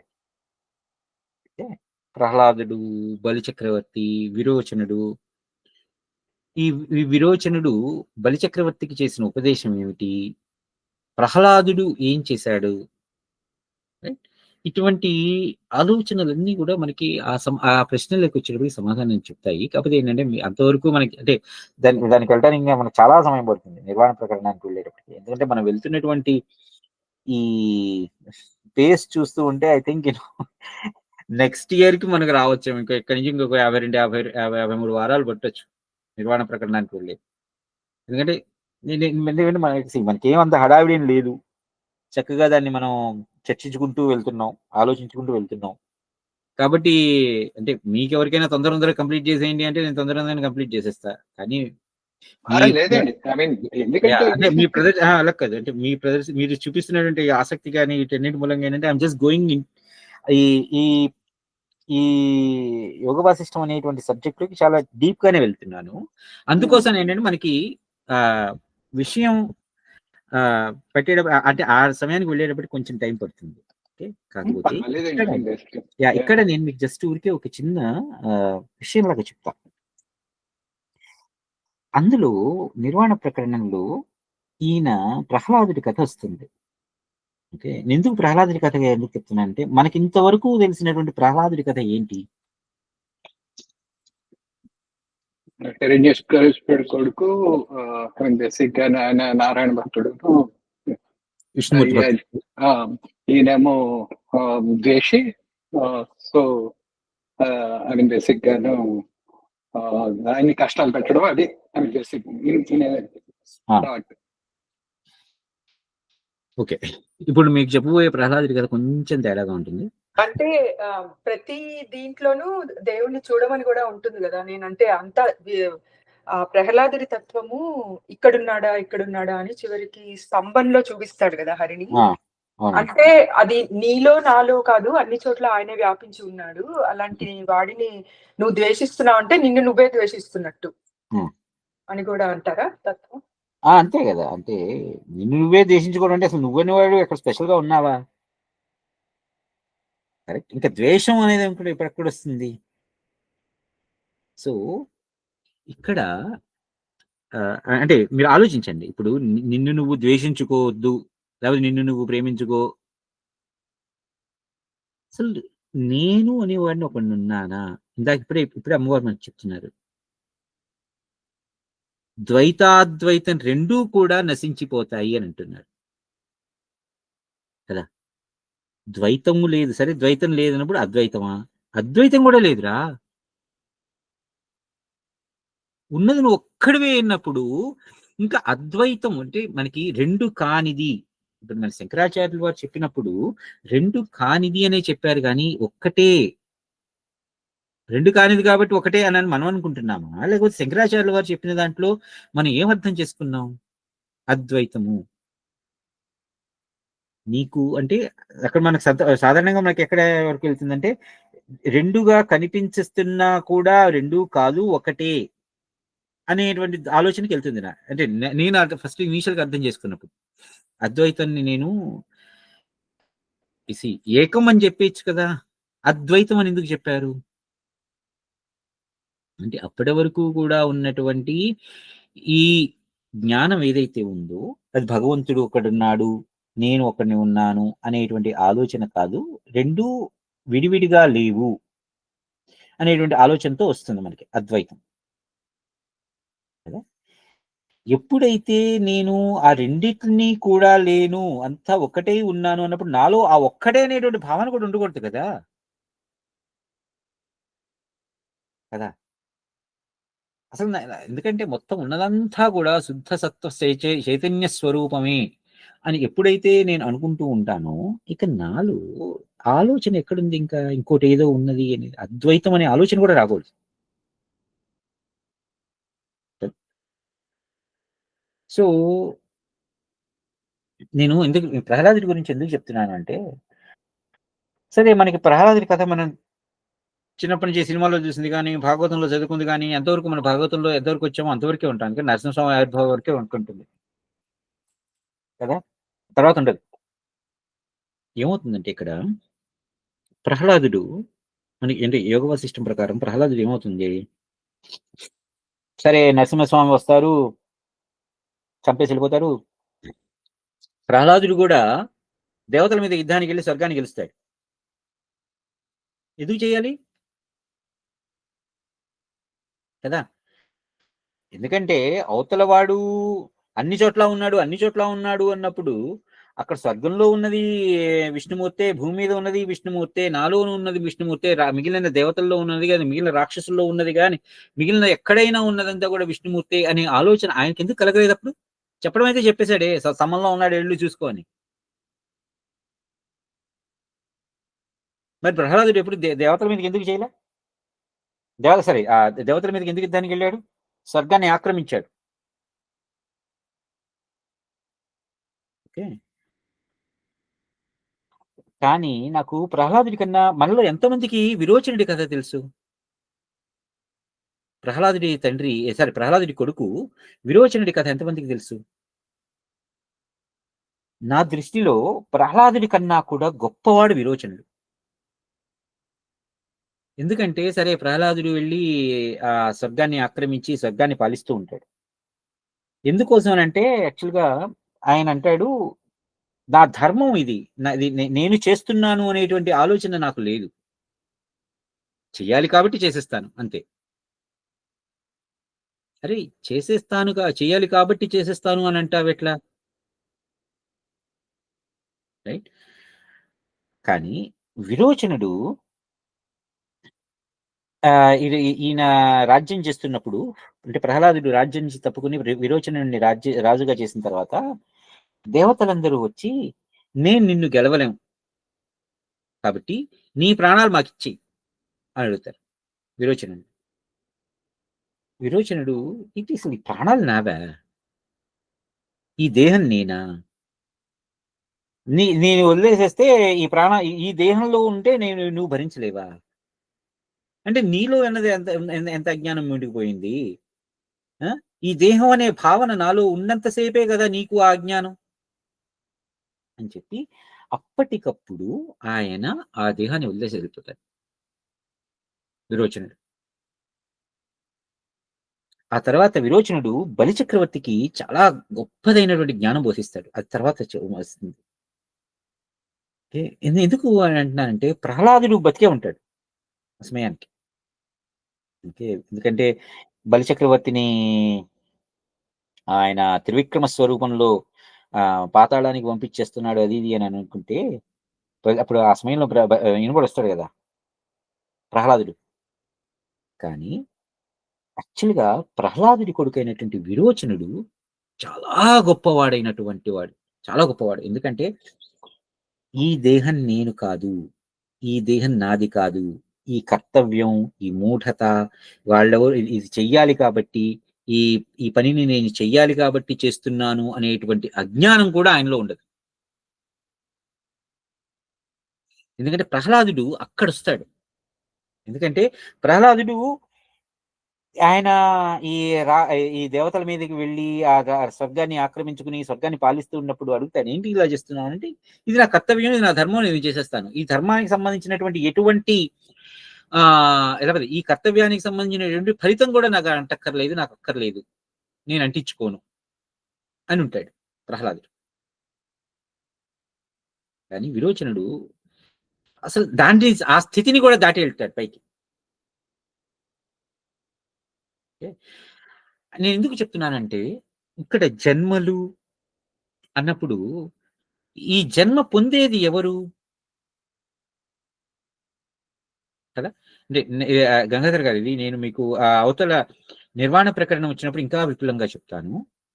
కాకపోతే ఇక్కడ నేను చాలా చాలా కొద్దిగానే జస్ట్ హింట్ లాగా ఇస్తున్నాను. ఈ జన్మ పొందుతున్నది ఎవరు? ఈ మరణం పొందుతున్నది ఎవరు? నేను అని కదా. నేను పొందాను, ఈ జన్మ నేను పొందాను, ఈ మరణం నేను పొందాను. ఇప్పుడు ఇంతకీ నేనెవరు? నేను అనే ఆ స్పృహ ఎక్కడి నుంచి ఉంది? కదా. మనం క్రితం వారం చెప్పుకున్నప్పుడు జడభరతుడి కథ అనుకున్నాం కదా.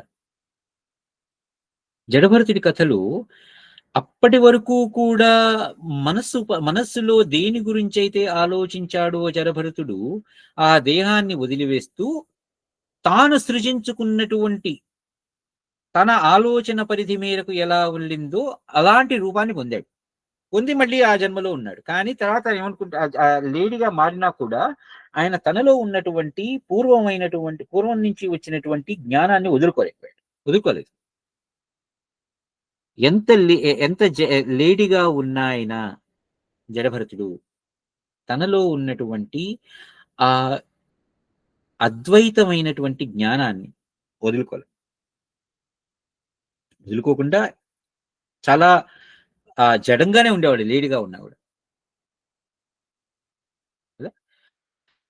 అంటే ఇక్కడ జన్మను ఎవరు పొందుతున్నారు, మరణం ఎవరు పొందుతున్నారు అంటే జన్మ ఎలా సంప్రాప్తించింది? మనం లాస్ట్ టైం అనుకున్నాం, ప్రతి ఒక్కళ్ళకి కూడా ఒక మానసికమైన ప్రపంచం వేరుగా ఉంటుంది. భౌతికమైన ప్రపంచంలో నేను చూస్తున్నటువంటి ఈ ప్రపంచం నా దృక్కోణంలో ఎలా కనిపించిందో మీ దృక్కోణంలో అలా కనిపించవచ్చు, కనిపించకపోవచ్చు కదా. సో అప్పుడు మీ మానసికమైన ప్రపంచం వేరుగా ఉంటుంది, నా మానసికమైన ప్రపంచం వేరుగా ఉంటుంది. ఈ మానసిక ప్రపంచంలో నేను జన్మిస్తున్నాను, నేను మరణిస్తున్నాను అనే ఆలోచనలు వస్తాయి. అంటే ఈ మనసు ప్రకారంగా ఎలా చూడాలి, ఎలా చూద్దాము అని నేను అనుకుంటున్నాను. అంటే అప్పటికీ కూడా నాలో ఇంకా ఆ పరమమైనటువంటి జ్ఞానం కలగట్ల. నేను, మనస్సు, ఆత్మ ఇటువంటి, లేకపోతే ఈ సచ్చిదానందమైనటువంటి చిద్రూపాన్ని నేను అనేటువంటి ఆలోచన నాలో పరిపక్వం కాకపోతే అప్పుడు ఇటువంటి జన్మలన్నీ మనకు సంప్రాప్తిస్తాయి. మనం అనుకుంటున్నటువంటి ఈ దేహాలు మనకు సంప్రాప్తిస్తాయి. ఎలా సంప్రాప్తిస్తాయి అంటే కల్పన, అది మానసికమైనటువంటి కల్పన ద్వారా కల్పించబడినటువంటి, ఆరోపించబడినటువంటి. ఇవేవి లేవురా అని మనకి తెలుస్తున్నంతసేపు ఇక దాని గురించిన ఆలోచన నాలో ఎప్పుడైతే నశించిపోతుందో ఇక అందులో జన్మం ఎక్కడిది, మోక్షం ఎక్కడిది, మృతి ఎక్కడిది.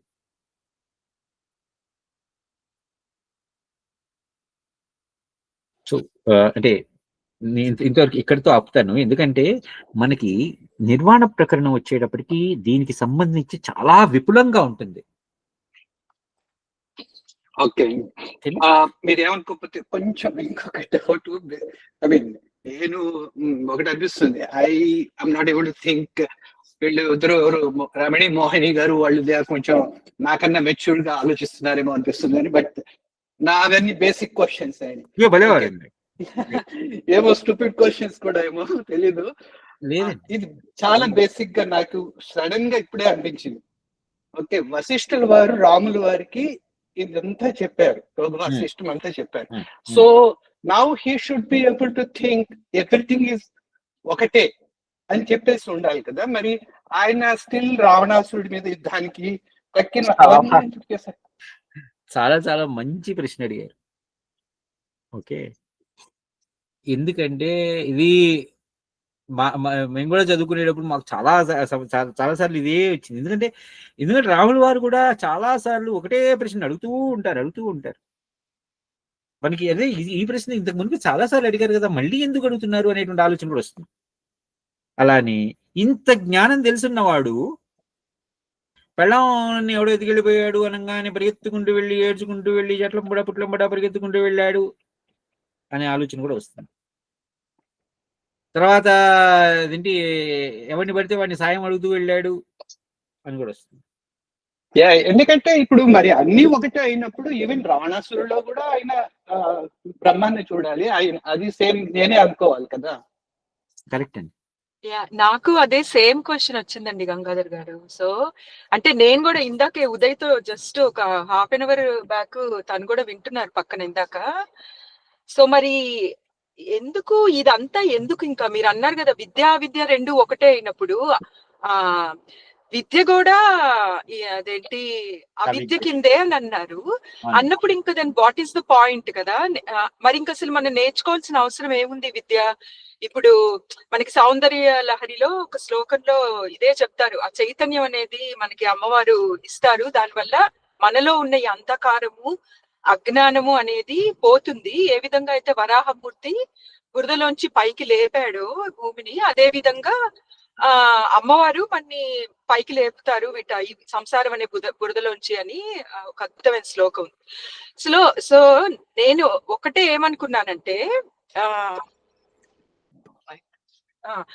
నేనేమనుకున్నానంటే ఇప్పుడు ఒక మనిషి పక్కన సఫర్ అవుతున్నాడు, వాడు అంటే ఇప్పుడు నీ తోబుట్టువే అవ్వచ్చు, ఇంకెవరో అయినా అవ్వచ్చు. సో ఇప్పుడు మనం అంత తాపత్రయపడి వాడికి మనం హెల్ప్ చేయాలి అని ఎందుకు అనుకోవాలి? ఓకే, వాడి స్పందనల ప్రకారం, వాడి పూర్వ ఎక్స్పీరియన్సెస్ ప్రకారం హీస్ గోయింగ్ త్రూ అని వదిలేయాలా, లేకపోతే మనం కర్తవ్యంగా మనం చేసుకుంటూ పోవాలా? ఇట్స్ లైక్ చాలా కన్ఫ్యూజన్ అన్నమాట. వెరీ వెరీ సరే, మీకు ఇందాకే చెప్పాను, చెయ్యాలి కాబట్టి చేశాడు ప్రహ్లాదుడు అని చెప్పాను, చోట ఆపా కదా. చెయ్యాలి కాబట్టి చేశాడు. నేను రాక్షస రాజుగా వాళ్ళ మీద యుద్ధం చేసి ఆ యుద్ధంలో గెలిచి నా అనుకుంటున్న వాళ్ళందరికీ కూడా నేను న్యాయం చెయ్యాలి అని అనుకుంటాను అని చెప్పి ప్రహ్లాదుడు చేస్తాడు. ఓకే, నేను యాక్చువల్గా నేను ఎప్పుడు రాసి పెట్టుకున్నాను, అది మీకు ఫార్వర్డ్ చేస్తాను యోగా అసిస్టెంట్ సంబంధించి. అది మీరు చదవండి. అంటే కాబట్టి నేనేం చెప్తున్నానంటే ఇక్కడ మీ చెయ్యాలి చెయ్యొద్దు అని అనుకోవటం మీ ఇష్టం. ఓకే, మీరు నేను చెయ్యను అనుకో. నేనేంటంటే అక్కడ కష్టము లేదు, నష్టము లేదు, సుఖము లేదు, దుఃఖము లేదు, బాధ లేదు, అనుభూతి లేదు, ఏది లేదు అని మనం ఎప్పుడైతే అనుకుంటున్నామో ఇప్పుడు మీరు చేయకపోవడం మూలంగా మీలో కలిగే పశ్చాత్తాపం అది మిమ్మల్ని దహించి వేస్తుంది. ఇలాంటి మాటలు నేను చెప్పాను అనుకోండి, అది మీ యొక్క సాధనకి అడ్డుపడచ్చుగా. ఇప్పుడు మీరు చేయాలి కాబట్టి చేసేసి కూర్చున్నారు అనుకోండి, మీరు ధ్యానం చేసుకుంటున్నారు. ఓకే, ఏదో ఎవరికోనో కష్టం కలిగింది అని అనుకున్నారు. అది ఇప్పుడు మీరు ఎప్పుడైనా సరే రోడ్డు మీద వెళ్ళేటప్పుడు ఎప్పుడైనా సరే ఏదైనా ఒక చిన్న జంతువు ఇంకోటో అక్కడ దెబ్బ తగిలి పడింది అనుకోండి. ఓకే, మీ మూలంగా కాదు, అంతకు మునుపు మీరు వెళ్తున్నప్పుడే అందుకు దానికి దెబ్బ తగిలి రోడ్డు మూల అక్కడ కనిపించింది, మీరు దాన్ని వదిలేసి వెళ్ళిపోతారు. Okay, just consider the scenario. మీరు వదిలేసి వెళ్ళిపోయిన తరువాత అది మీలో పీకుతూ ఉంటుంది. అరే, దానికి ఒక్క నిమిషం ఆగి దానికి కాస్త మంచినీళ్ళు ఇచ్చి దాన్ని ఏదైనా వెటర్నరీ దగ్గరికి తీసుకెళ్ళి వాడికి చూపించి దానికి ఏదో బాగు చేయించి కాస్త ఏదో తినిపించి వదిలేసి ఉంటే బెటర్గా ఉండేదే అనేది రావడంతో, ఆ ఆలోచన రావడంతో మీరు మీ మిగిలిన పనులు ఏదైతే చేద్దాం అనుకుంటున్నారో అది చేయలేరు. అవునా కదా? ఎంతసేపు అది మీకు పీకుతూ ఉంటుంది. లేదు, దాన్ని ఒకసారి తీసుకెళ్ళి అలా కాకుండా కనిపించింది, తీసుకెళ్ళిపోయారు, చూపించేశారు, దానికి ఏదో తినిపించేశారు, దానికి ఏదో కట్టిచ్చేసారు, వదిలిపోయింది. దాన్ని ఎక్కడో ఏదో చెట్ట దగ్గర పుట్ట దగ్గర వదిలేసి వచ్చేసారు. అయితే మీకు తర్వాత దాని గురించి ఆలోచన ఉంటుందా? అంటే ఇక్కడ మీరు చేయదలుచుకున్న పనికి నిరోధిస్తూ మిమ్మల్ని ఏదేదైతే ఆపేస్తోందో దాన్ని చెయ్యాలి కాబట్టి చేసేసేస్తే అయిపోతుంది కదా. లేదా దీన్నంతటిని దాటుకుని అది దాని పూర్వకర్మని అనుభవిస్తోంది అని అనుకుని మీరు వెళ్ళిపోయారు అనుకోండి, దానిలో మీకు పశ్చాత్తాపం ఉంటుందా? దాని గురించిన ఆలోచన ఉంటుందా? ఒక్కసారి మీరే అనుకోండి, దాని గురించి నాకు ఆలోచన లేదు. అప్పుడు నేను ప్రస్తుతం మీద చేస్తున్నటువంటి పని మీదనే నా యొక్క దృష్టి ధ్యాస నిలబడి ఉంటాయి. కానీ అరే అంతకు మునుపు దానికి కట్టుకట్టించుంటే బాగుండేదే అనే ఆలోచన నాలో ఎక్కడ ఉండదు. అది అంటే మళ్ళీ అవర్ ఓన్ ఎక్స్‌పీరియన్సెస్ బట్టి మన మనస్తత్వాన్ని బట్టి కూడా ఉంటుందేమో గదండీ! అండ్ మీ మనస్తత్వాన్ని మీరు ఎలా అలవరుచుకుంటున్నారు అన్న దాని మీద ఉంటుంది. మీరు దాన్ని ఎలా మలుచుకుంటున్నారు. హ్మ్. యాహ్! మీరు ఆ మలుచుకోవడానికి కారణం మీరు చేసేటువంటి సాధన. ఓకే అండి. ఎందుకంటే ఇప్పుడు మనకెవరో సాయం చేయమని వచ్చారు. మనం చేసాం. చేస్తే మన మనసు ఆనందపడిపోతుంది. అమ్మ నేను చేశాను, ఇంకా సాయం చేశాను. తర్వాత మీకు పని చేసేటప్పుడు ఆ సాయం గుర్తొచ్చి మిమ్మల్ని మీరు మెచ్చుకుంటూ అబ్బా అబ్బా అనుకుంటూ తృప్తి పడిపోతూ ఉంటారు. మీ భుజాలు మీరే చరుచుకుంటూ ఉంటారు. దాంతో ఏమవుతుంది, మీ పని మీరు ఏదైతే చేద్దాం అనుకుంటున్నారో ఆ పని మీద మీకు ఫోకస్ ఉండకుండా ఇందాక నుంచి మీ జబ్బలు మీరు చరుచుకోవడంలో ఉంటుంది. లేకపోతే మీరు పడే పశ్చాత్తాపంలో మునిగిపోతుంది. ఎలా అంటే మీ దృష్టి దీని మీద ఉండదు, ప్రస్తుతం మీద ఉండదు.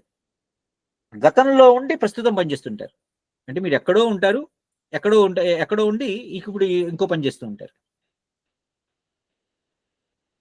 అందుకోసమని ఇందాక అదే చెప్పాను, ప్రహ్లాదుడు తన పని తను చెయ్యాలి కాబట్టి చేసేసాడు అంటే తర్వాత ఆయన దృష్టి ఇప్పుడు ఆయన ముక్తుడా ఏంటి, ఆయన ముక్తి కలిగిందా మోక్షం కలిగిందా అంటే ఆయన మోక్షం కలిగింది. కాకపోతే మీకు తర్వాత చెప్తాను. అది నిర్వాణ ప్రకటనకి వెళ్ళినప్పుడు ఇంకా విపులంగా చెప్తాను. కాకపోతే మీకు నేను చదివినప్పుడు నేను రాసుకున్న నోట్స్ ఉంది, అది మీకు పంపిస్తాను, చదవండి. ఎందుకంటే నేను కొన్ని విశేషాలు నేను రాసుకుంటూ ఉంటాను. అది అది ఎందుకంటే నాకు అది అంతవరకు నేను విన్నదానికి నేను చూసిన దానికి ఎప్పుడైతే నా యొక్క ఆలోచన దృష్టిని మారుస్తుందో దాన్ని నేను రాసుకుంటుంటాను. సో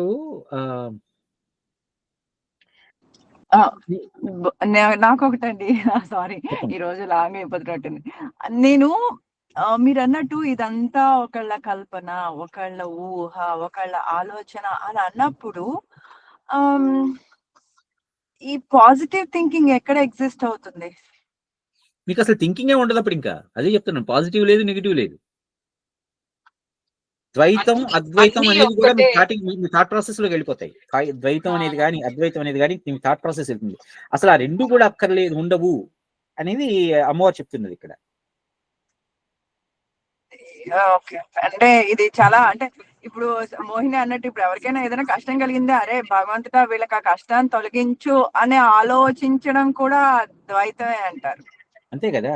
ఇప్పుడు అంటే సారీ అండి, ఒక్కటి నేను ఇక్కడ విత్ యువర్ పర్మిషన్ మళ్ళీ I'm again connecting back to సౌందర్యలహరిలో ఒక శ్లోకము, దృశాద్రాఘీయస్య దరదళిత నీలోత్పల రుచ రవీయాంసం దీనం స్నపయ కృపయా మామపి శివే అనేనాయం ధన్యో నచతి భవతే హానిరియత వనేవ హర్మేవ సమకర నిపాతో హిమకర. అంటే ఇక్కడ నాకు ఒక అద్భుతమైన థాట్, మీరు అన్నది నెగిటివ్ అయినా పాజిటివ్ అయినా ఒకటే కదా అప్పుడు మనకు అనుకోవాలి.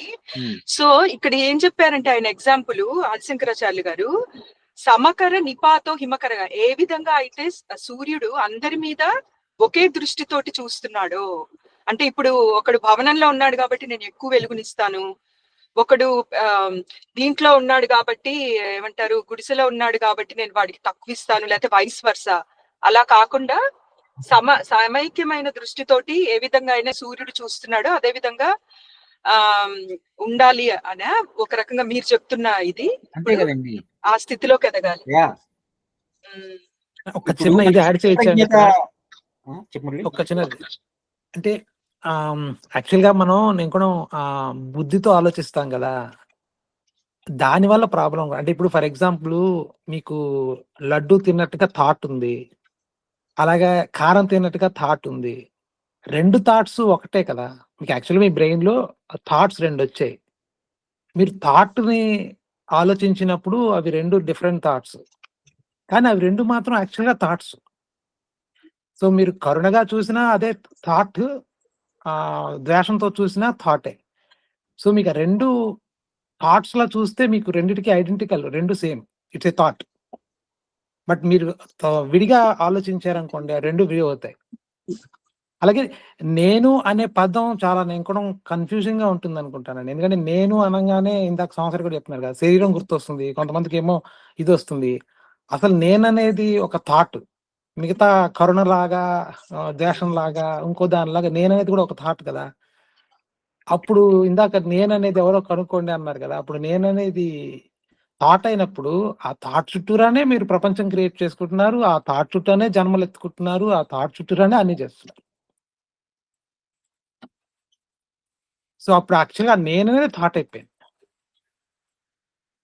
అప్పుడు ఆ థాట్‌కి మీకు వేరే దృశ్యానికి డిఫరెన్స్ లేదు. దృశ్యం ఒక థాట్ అయితే నేననేది కూడా థాటే. 2 థాట్‌లే. ఐడెంటికల్. ఇంక సౌందర్య ఇది కరెక్టేనా? కరెక్ట్.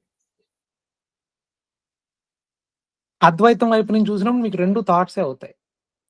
మీరు ద్వైతం వైపు నుంచి చూసినప్పుడు నేను వేరు, దృశ్యం వేరు. అప్పుడు నేను జన్మెత్తింది, నేను ఒక చోట నుంచి ఇంకో చోటకెళ్ళింది అన్నీ జరిగాయి. కానీ నేను అద్వైతం వైపు నుంచి మాట్లాడితే నేను థాట్‌నే, దృశ్యం థాటే, చూడడానికి కూడా అదే జరుగుతోంది. చూడడం కూడా ఒక థాట్, ఒక ప్రాసెస్. ఆ ప్రాసెస్ కూడా అందులోనే జరుగుతోంది. కాబట్టి 3 ఐడెంటికలే, ఒకటే అయ్యాయి. బిహైండ్ ది సీన్స్ ఒకటే నడిపిస్తోంది ఈ స్టోరీ అంతా.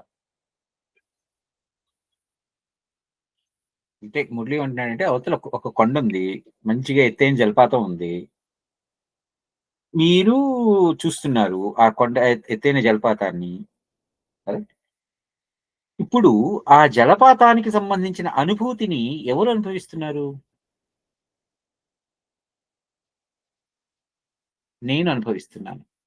మీరు అక్కడ ఎరుగున్నారు కాబట్టి మీరు అంటే నేను అనుభవిస్తున్నాను. ఎప్పుడైతే అక్కడ జలపాతం లేదో, నాకు చూడటం రాదో, నాలో నేను లేను, అప్పుడు ఏమైంది అక్కడ? నేను జలపాతం చూస్తున్నా గానీ నా ఆలోచన వేరే చోటుకెళ్ళిపోయింది. కానీ ఎదురుగుండా జలపాతం ఉంది. నేను చూస్తున్నా. చూసేవాడు లేడిక్కడ. అంటే ద్రష్ట ఉన్నాడక్కడ. అంటే ఇక్కడ ఇప్పుడు 3 ఉన్నాయనుకున్నాం అనుకోండి. ద్రష్ట, దర్శనం, దృశ్యం. ఈ 3 ఉన్నాయనుకుందాం. ఈ 3 ఒకదానిని విడిచి ఒకటి ఉండగలవా? నేను ఒక మంచి సీనిక్ ప్లేస్‌కెళ్ళా. ఆ సీనరీని చూస్తున్నాను. ఆ సీనరీని చూసిన దాన్ని అంత అద్భుతమైన అందాన్ని నేను అనుభవిస్తున్నాను. ఆ అందం మూలంగా వచ్చిన ఆనందాన్ని నేను అనుభవిస్తున్నాను. రైట్. కానీ నా మూడ్ ఆ సమయంలో సరిగ్గా లేదు. నా దృష్టి ఎక్కడో వేరే చోటుంది. నా ఆలోచన వేరే చోటుంది. ఓకే. నేను ఎదురుగుండా ఉన్నాను. మంచి అందమైన జలపాతం పడుతోంది. చూడటానికి ఆహ్లాదంగా ఉంది. కానీ అనుభవించేటప్పుడు నేను దాన్ని అనుభవించలేకపోతున్నాను. ఎందుకంటే నా దృష్టి ఎక్కడో వెళ్ళిపోయింది. నా ఆలోచన ఎక్కడికో వెళ్ళిపోయింది. ఇప్పుడు అక్కడ దర్శనమును, దృశ్యం ఉన్నాయి గానీ ద్రష్ట లేడు. కదా! అంటే అప్పుడు ఇంక ఏముంది అక్కడ? ఏమున్నా కూడా శూన్యమే గదా! అంటే ఇప్పుడు ఈ 3 గూడా ఒకదానిని ఒకటి విడిచి ఉండలేను అని అనుకున్నప్పుడు, ఆ 3 ఒకటే కదా! ద్రష్ట, దర్శనం, దృశ్యం. ఈ 3 ఒకటే గదా!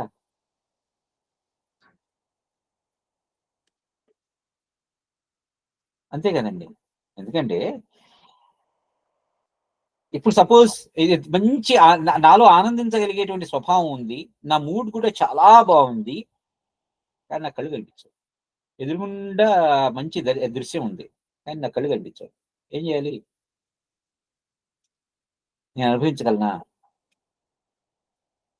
లేకపోతే నేను చూసే ఆనందం చాలా బావుంది. మంచి మూడ్‌లో ఉన్నాను. లేకపోతే మంచి నాకు కంటి చూపు కూడా చాలా అందంగా ఉంది. చాలా గొప్పగా ఉంది. 20/20 ఉంది. కానీ చూడటానికి ఎదురుగుండా ఏముంది? అంటే నా ఉద్దేశ్యం ఏంటంటే, ఈ 3 కూడా వేరు వేరు కాదు. ఈ 3 కూడా ఒకటే. అంటే ఒక్కటే అన్నప్పుడు ఒకే కారణం లేదా ఒకే చైతన్యం వల్ల నడుస్తున్నాయని చెప్పొచ్చు. ఆ! అది ఒకటే అన్నప్పుడు మళ్ళీ కన్‌ఫ్యూజన్ వస్తుంది గదా! ఒకే చైతన్యం వల్ల ఈ 3 జరుగుతున్నాయి. అదే.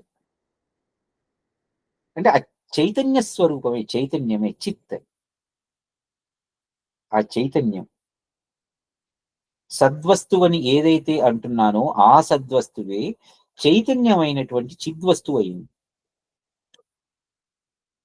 ఆ చిద్వస్తువు ఈ చిద్వస్తువు రెండు ఒకటి, సద్వస్తువు చిద్వస్తువు రెండు ఒకటే, వేరు వేరు కావు అనేటువంటి ఆలోచన మనలో ఎంతవరకు రూఢి కాదో, ఇందాక మనం అనుకున్నాం కదా, ఇనప ముక్కని బాగా రుద్ది రుద్ది రుద్ది రుద్ది పెడితే అది కూడా కాస్త కొంతకాలానికి అయస్కాంతం అయిపోతుందని, అలా ఉన్నాం మన పరిస్థితి.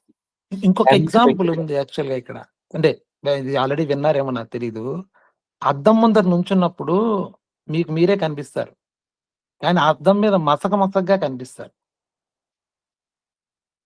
సో ఆ మసక యాక్చువల్ గా ప్రాబ్లం అవుతుంది. మిమ్మల్ని మీరే చూసుకుంటున్నారు కానీ మిమ్మల్ని మీరు సరిగ్గా చూసుకోలేకపోతున్నారు. ఈ ఎగ్జాంపుల్ చాలా ఎక్కువగా యూస్ చేస్తారు, ఎందుకంటే అక్కడ దృశ్యం మీరే, ద్రష్ట మీరే, చూడడం కూడా మీరే, కానీ మీ ద్వారానే అక్కడ దృశ్యం క్రియేట్ అయింది. మరి అది అర్థం ఏంటంటారు అప్పుడు? ఆ అర్థం ఇప్పుడు సోమశేఖర్ చెప్తున్న అజ్ఞానం అండి. అది యాక్చువల్ గా మిమ్మల్ని మీరు సరిగ్గా చూసుకోలేకపోవడం కారణం, మీరు ఎదురుకుండా ఉన్న దృశ్యం మీకు సరిగ్గా కనిపించకపోవడం కారణం ఆ అజ్ఞానం, ఆ విద్య. అదే అది సోమశేఖర్ ఇప్పుడు చెప్తున్న ఐరన్, అదే అంటారు దాన్ని మ్యాగ్నెట్ ఎగ్జాంపుల్.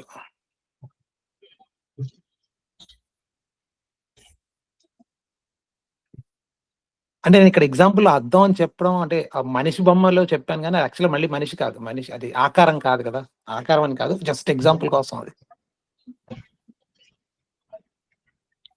సోమశేఖర్ గారు, ఐ డోంట్ నో మీరు అంటే అడ్రస్ కంప్లీట్ చేస్తారు, నేను మిస్ అయ్యారేమో. అంటే మిస్ అవడం అంటే వింటున్నాను కానీ మేబీ నేను అండర్స్టాండ్ చేసుకోలేదేమో. అదే మెయిన్ అదే నేను అడిగింది ఏంటంటే, రాముడు తెలుసుకున్నాక అంతా ఒకటే అని తెలుస్తుంది కదా, still he killed or saw something, maybe whatever the reason he killed. అదే నేను ఇంతగా ప్రహ్లాదుడికి అది ఎందుకు చెప్తాను అంటే, ఇది చెయ్యాలి కాబట్టి. అంటే ఎందుకు చేయాలి? ఐ మీన్ బేసిక్ గా వెన్ యు ఆర్ ద బ్రహ్మం అని తెలిసిన తర్వాత ఇంకా చేయాల్సిన అవసరం ఏముంది? అంటే ఇక్కడ చూడాలి కదా. చిన్న ఇదండి, ఆయన రాముడు చేశాడా, మీరు చూసారా? ఐ మీన్ బేసిక్ గా వాట్ ఎవర్ రాముడు చేసినట్టు అలా కాదు, వాల్మీకి రామాయణం నుంచి వచ్చింది కదా, మనం ఇది నమ్ముతున్నప్పుడు వాల్మీకి రామాయణం కూడా నమ్మాలి కదా. మరి నేను అలా అనట్లేదండి, నేను అంటుంది ఏంటంటే, ఇప్పుడు రాముడు చేసినట్టు మీరు చూశారు, మీ ఎక్స్పీరియన్స్ లో, మీరు అవేర్నెస్ లో మీరు చూశారు. రాముడు యాక్చువల్ గా నేను చేశానని ఎక్కడ ఆయన ఎక్స్పీరియన్స్ అవ్వలేదు. ఇందాక నేను చెప్పిన అద్దం ఎగ్జాంపుల్లో మీరు అద్దంలో ఎదుర్కొన్న దృశ్యాన్ని మీరు చూశారు. రాముడు ఇలా యాక్ట్ చేశాడు, అలా చేశాడు, ఈ రావణాసుని చంపాడు, ఇది చేశాడు, అది చేశాడు, కర్తవ్యం వల్ల చేశాడా, ఇంకోలా చేశాడా, ఇదంతా డిస్కషన్ మీ బ్రెయిన్ లో మీరు చేస్తున్నారు, మీ ద్వారా జరుగుతుంది అంతా. మీ భావం, మీ భావం అది యాక్చువల్ గా. ఇందాక సంవత్సరం అదే చెప్తుంది, మీ భావం, ఇదంతా మీలో జరుగుతున్న భావం. రాముడు యాక్చువల్ గా ఆయన ఎక్స్పీరియన్స్ నుంచి మీరు చూడట్లేదు, మీ ఎక్స్పీరియన్స్ నుంచి మీరు చూస్తున్నారు. ఇందాక సంవత్సరం కూడా అదే చెప్పినట్టున్నాడు, చివరికి విద్య అవిద్య అయిపోతుంది అని చెప్తున్నది, అద్వైతం ద్వైతం అయిపోతుంది అంటుంది, అంతా మీ ఎక్స్పీరియన్స్ నుంచి మీరు మాట్లాడుతున్నారు. రాముడు ఇలా ఎందుకు చేశాడు, ఈ క్వశ్చన్ మీ మైండ్ లో నడుస్తుంది, మీరు అడుగుతున్న క్వశ్చన్ అది రాముడి వైపు నుంచి కాదు. మరి యోగ వాసిష్టం కూడా I can think that's same way, right? అంతే కదండి. నేను ఒకసారి భాగవతం చదువుతున్నప్పుడు, భాగవతంలో నేను ఇప్పుడే మీకు ఒక వాట్సాప్ మెసేజ్ కూడా ఫార్వర్డ్ చేశాను. నేను ఇప్పుడు రాసుకున్నా, నేను భాగవతం చదువుతున్నప్పుడు నాకు అనిపించింది అనమాట. అది ఏంటంటే, మీకు ఇచ్చినటువంటి ఈ ప్రశ్నే నాకు కూడా అప్పుడు వచ్చింది. ఓకే, అప్పుడు నేను రాసుకున్నది ఏంటంటే, భాగవతం చదువుతూ ఆంజనేయ స్వామి వారు శ్రీరాముని వాళ్ళ గురించి ఒక స్తుతి చేస్తారు.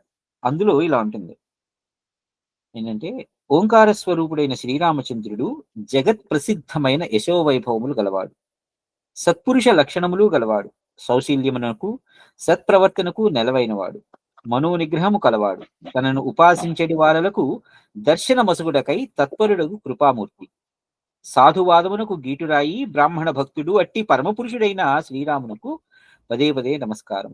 పరమాత్మ, ఇప్పుడు ఇక్కడ ఆయన చెప్తున్నమాట, పరమాత్మ నీవు విశుద్ధ జ్ఞానస్వరూపుడవు, అద్వితీయుడవు, త్రిగుణములకు కార్యరూపములైన జాగ్రత్త అవస్థలు నీ దివ్య తేజస్సుచే తిరస్కరింపబడినవి. అనగా ఈ జాగ్రత్త స్వప్న సుషుప్తి అనే అవస్థలకి నీవు అందని వాడవు. ఇదంతా కూడా ఆంజనేయ స్వామి వారు రాముల వారి గురించి చేస్తున్నటువంటి స్థుతి. సో ఆయనలో జాగ్రత్త అవస్థ, స్వప్నావస్థ, సుషుప్తి అవస్థ అనేవి ఉండవు. ఆయన ఎల్లప్పుడూ కూడా తురీయంలో ఉంటాడు రాముల వారు.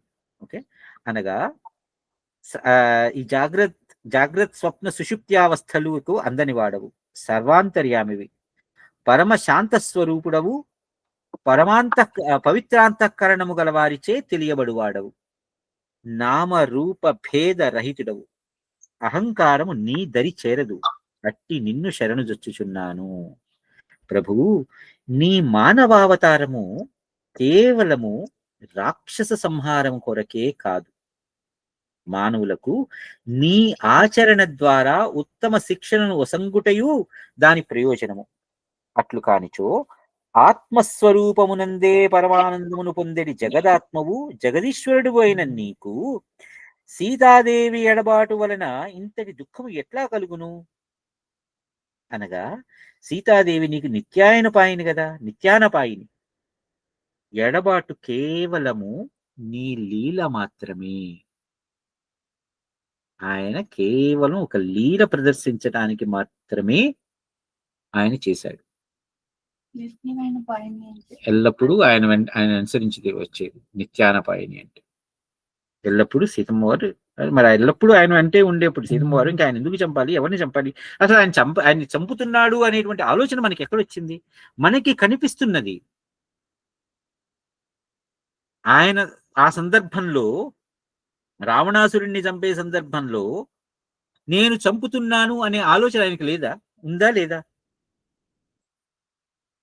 మనకి బయట నుంచి చూస్తున్నప్పుడు రావణాసురుణ్ణి చంపాడు, ఆయనలో ఆ దృష్టి లేదు. నేను చంపుతున్నాను అనేటువంటి ఆలోచన ఆయనలో లేదు. ఓకే అండి, ఇక్కడ ఆయన కేవలం ఒక లీలని ప్రదర్శించటం కోసం, పైగా ఆయన మర్యాదా పురుషోత్తముడు, జనాలకందరికీ కూడా మర్యాదని నేర్పించడానికి వచ్చినటువంటి వాడు. అంటే ఎలా ప్రవర్తించాలి, ఎలా సాధన చెయ్యాలి, ఏం చేస్తే నీకు ఇది నువ్వు ఆత్మస్వరూపుడవు కాగలవు అనేది కేవలం ఆయన యొక్క లీల, అంటే పరమాత్మ యొక్క లీల. మళ్ళీ ఆయన మళ్ళీ నన్ను నేను వీడిగా చూసుకోవడం, ఆయన నేను ఒకటే అని అంటే ఆయనలోకి నేను చేరిపోతే, రైట్, ఆయన యొక్క ఆ అనుభూతిని నేను పొందగలిగితే, రాముని యొక్క అనుభూతిని నేను పొందగలిగితే కదా, అప్పుడు నేను చంపుతున్నానా?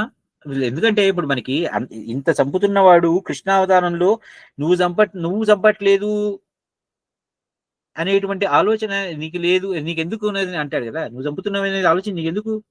వాళ్ళు ఎప్పుడో చచ్చిపోయారు. అసలు చచ్చిపోయారు అని నీ దృష్టిలో ఎక్కడుంది? భగవద్గీతలో చెప్పేది అదే కదా. ఒకసారి అంటే ఇంకొకటండి, ఇది ఆయా రచయితలు మనకి ఎలా, ఏ దృష్టికోణంలో చూడాలి అనేటువంటి ఆలోచన మనకి అనే దృష్టికోణంలో ఉంటుంది. ఇప్పుడు మీకు వాల్మీకి రామాయణంలో రాముల వారు కేవలం ఒక మనిషిగా మాత్రమే ఉంటాడు. ఓకే, ఇంత ఇప్పుడు ఈ యోగ వాసిష్టానికి సంబంధించిన ఇంత జ్ఞానాన్ని విన కూడా ఆయన రాజు అవుతాడు. రాముల వారు రాజ్యాన్ని పరిపాలిస్తాడు. ఎందుకోసం? అది చెయ్యాలి కనుక, అంతే. ఆయన దాని నుంచి ఎటువంటి ఫలితాన్ని కానీ దేనికి కూడా మనసు కంటించుకోవాలి. అదే చెప్తున్నాను ఇందాక, రాముల వారు రావణాసురుణ్ణి చంపాడు అని మన మనసులకు అంటించుకుంటున్నాం. కానీ ఆ బాణం విడిచే సమయంలో కానీ, ఆ బాణం వెళ్ళి రావణాసురుడికి తగిలినప్పుడు కానీ ఆయనలో ఎటువంటి ఇది లేదు. నేను చంపుతున్నాను అనే ఆలోచన రాముల వారిలో కలిగి ఉండదు. ఎందుకంటే ఆయనకు మొత్తం అంతా అసలు చావు లేదు పుటక లేదు అని ఇంత జ్ఞానాన్ని తెలిసిన వాడు మనం బయట నుంచి చూస్తున్నాము కాబట్టి మనకి అలా అనిపిస్తున్నది గాని ఒక్కసారిగా ఆ రాముల వారి యొక్క ఆలోచనలో మనం ఉండి మనలో ఇంతగా ఇందాక చెప్తున్నాను కదా, ఇందాక నుంచి అదే అంటున్నాను, మనకి ఇంతగా పంకిలం అంటేసింది, దాని నుంచి బయటికి రావాలి. ఇది కూడా ఒక పంకిలమే, భక్తి అనేది కూడా ఒక పంకిలమే. ఇందాక నుంచి చెప్తున్నదే, విద్య కూడా అవిద్యే అని ఎలా అయితే చెప్తున్నామో, భక్తి కూడా ఒక పంకిలమే, ఒక ఒక బంధనమే. మీకు అందుకనే అంటున్నాను ఇందాక, యోగ వాసిష్టం చదివితే పూర్తి ఆస్తికత్వం లేదా పూర్తి నాస్తికత్వంలోకి వెళ్ళిపోతాం. కానీ ఏదైనా సరే పూర్ణం అయిపోతుంది, పూర్తిగా అయిపోతుంది. పూర్తి ఆస్తికత్వం అంటే నేనే, చుట్టూ ఉన్నదంతా నేనే, ఎటువంటి అనుభూతి అయినా నేనే, ఎటువంటి జీవరాశి గాని అజీవరాశి గాని అంతా నేనే, ఈ వ్యోమం అంతా పంచభూతాలు అంతా నేనే అనేటువంటి ఆలోచనలోకి వెళ్తుంది. లేదా ఇదంతా కూడా భగవంతుడు లేదు, దయ్యము లేదు, భూతము లేదు, పిశాచము లేదు, రాయి లేదు, రప్ప లేదు, ఏమీ లేదు అనేటువంటి ఒక వాదనలోకి వెళ్ళిపోతుంది. కాబట్టి ఒకసారి మీరు ఆలోచించండి. అందుకే ఇక్కడ ఆంజనేయ స్వామి వారు అన్న మాట కూడా నాకు, అందుకని ఇది నేను రాసి పెట్టుకున్నాను. ప్రభు, నీ మానవ అవతారము కేవలము రాక్షస సంహారం కొరకే కాదు, నీ ఆచరణ ద్వారా ఉత్తమ శిక్షణని ఒసుంగుటయు దాని పరమ ప్రయోజనం. అట్లు కానిచో ఆత్మస్వరూపమునందే పరమానందమును పొందిడి జగదాత్మవు జగదీశ్వరుడు అయిన నీకు సీతాదేవి ఎడబాటు వలన ఇంతటి పరమ దుఃఖం ఎలా కలుగుతుంది అంటే, కేవలం జనాలకి ఇప్పుడు సామవేదం వారు ఒక మాట అంటారు, కృష్ణుడి కన్నా కూడా రాముల వారే మాయదారి రావుడు అంటారు. జనాలనందరినీ మోహింపజేసిన వాడు, జనాలందరినీ మోసం చేసిన వాడు శ్రీరామచంద్రుడు, కృష్ణుడు కాదు మాయదారు. ఎందుకంటే ఇంతగా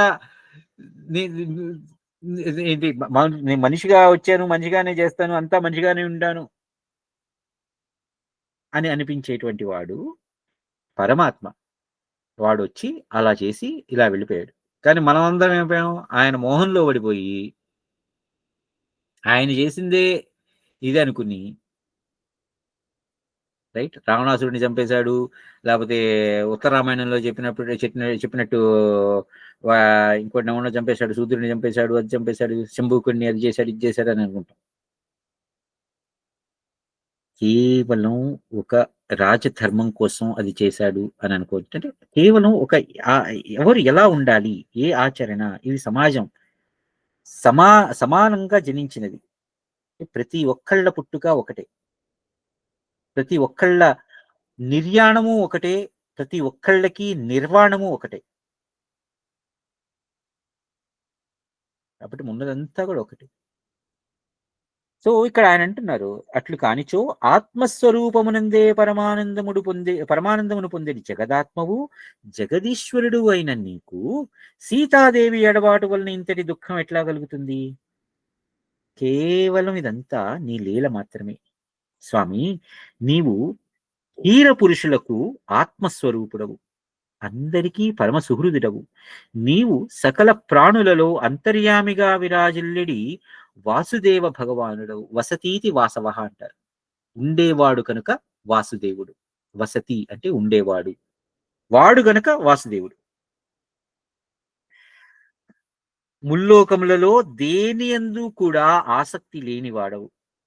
సీతాదేవి కొరకై మోహగ్రస్తుడబగుట, లక్ష్మణుని పరిత్యజించుట, రావణ సంహారము కూడా నీ లీలలో భాగములే.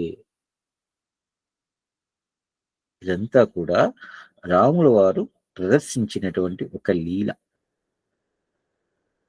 అంతే, అంతకు మించి ఇంకోటి ఏం కాదు.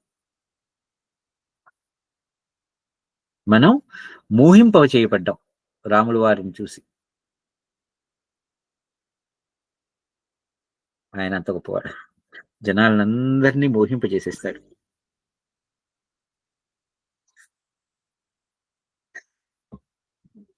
ఇంకేముందండి? అంటే మీ ప్రశ్నకి నేను సమాధానం చెప్పాను అనుకున్నాను. మీ సమాధానం పడకపోయినా ఇంతకు మించినటువంటి గొప్ప సమాధానం నా దగ్గర లేదు. ఎందుకంటే ఇది ఆంజనేయ స్వామి వారే చెప్తారు ఇది.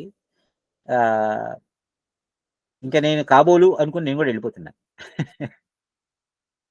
అంటే మంచి చెడు అన్ని ఒకటే అయినప్పుడు రావణాసురుడు చెడ్డవాడు, రాముడు మంచివాడు అనే ట్యాగ్ లైన్ అనేది మనం ఎలా తీసుకోవాలనేది నాకు ఇంకా అర్థం కావట్లేదు. సారీ అండి. ఎందుకంటే లేదు, ఎందుకంటే మీరు మంచి ప్రశ్న అడిగారు. ఎందుకంటే ఇప్పుడు రాముడు, మనం రాముడి దృష్టిలో చూసి రావణాసురుడు చెడ్డవాడు అన్నాం. అదే ఇప్పుడు రావణాసురుడి యొక్క పరిపాలనలో ఉన్నటువంటి ఆ రాక్షసులు వాళ్ళేమీ రావణాసురుడిని చెడ్డవాడని లేదే.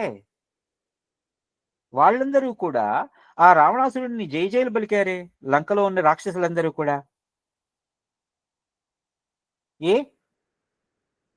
మనకి చిన్నప్పటి నుంచి ఆపాదించబడి మన మనసుల మీద రుద్దబడినటువంటి ఒక పర్స్పెక్టివ్ ని మాత్రమే మనం చూసాం. రాముడు మంచివాడు, రావణాసురుడు చెడ్డవాడు.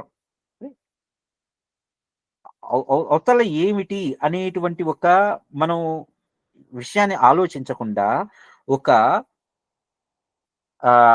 అంధ దృష్టితో, అంధ భక్తితో, ఒక రకంగా చెప్పాలంటే మూఢమైన భక్తి. అంతేగాని మనల్ని ఎప్పుడైనా మీరు విచారించారా? ఇప్పుడు మీరు అన్నారు రాముడు చేశాడు కనుక ఇలా అంటున్నారు, ఒకవేళ రావణాసురుడిని చంపాడు కాబట్టి అని అనుకుంటున్నాం అంటున్నారు, రైట్? సీతమ్మ వారిని ఎత్తుకెళ్ళిపోయాడు కాబట్టి రావణాసురుడు చెడ్డవాడు, కాబట్టి రాముడు వెళ్ళి చంపేశాడు. మంచి చెడు ఇవన్నీ కూడా ఒకరి పర్స్పెక్టివ్ లో నుంచి చూడబడ్డవి. అవతల యొక్క పర్స్పెక్టివ్ నుంచి ఎక్కడ చూశారు మీరు? మనకి మంచి అయినది మరొకరికి చెడు కావచ్చు, మనకి చెడు అయినది ఇంకొకరికి మంచి కావచ్చు. సో ఇప్పుడు మంచి చెడు అనేది ఏది? అది రిలేటివ్ మ్యాటర్, రిలేటివ్ విషయం. అది ఒక పర్స్పెక్టివ్ నుంచి మాత్రమే చెప్పే విషయం అది. అయితే మన రామాయణం ఎందుకు చదువుకోవాలి అని అంటే, ఈ దృష్టికోణంలో నువ్వు ఇలా ఉంటే బాగుపడతావు, ఈ దృష్టికోణంలో ఇలా ఉంటే నువ్వు చెడిపోతావు అని ఎవరో మనల్ని గైడ్ చేయడానికి చెప్పినటువంటిదే కదా తప్పితే, అసలు దృష్టికోణాలు ఎందుకు ఉన్నాయి, ఎవరు చేశారు, ఇన్ని దృష్టికోణాలు ఎక్కడొచ్చినాయి అనేటువంటి ఆలోచన మనకి కలగాలి కదా. మంచి చెడు ఎల్లప్పుడూ కూడా ఒక స్పెసిఫిక్ పర్స్పెక్టివ్ నుంచి మాత్రమే.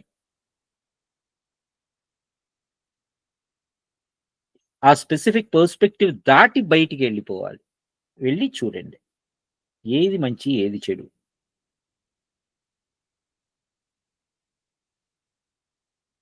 మనకి ఇప్పుడు యోగ వశిష్టం అంటున్నా, సారీ, అధ్యాత్మ రామాయణం అని ఉంటుంది. చదివారు ఎప్పుడైనా?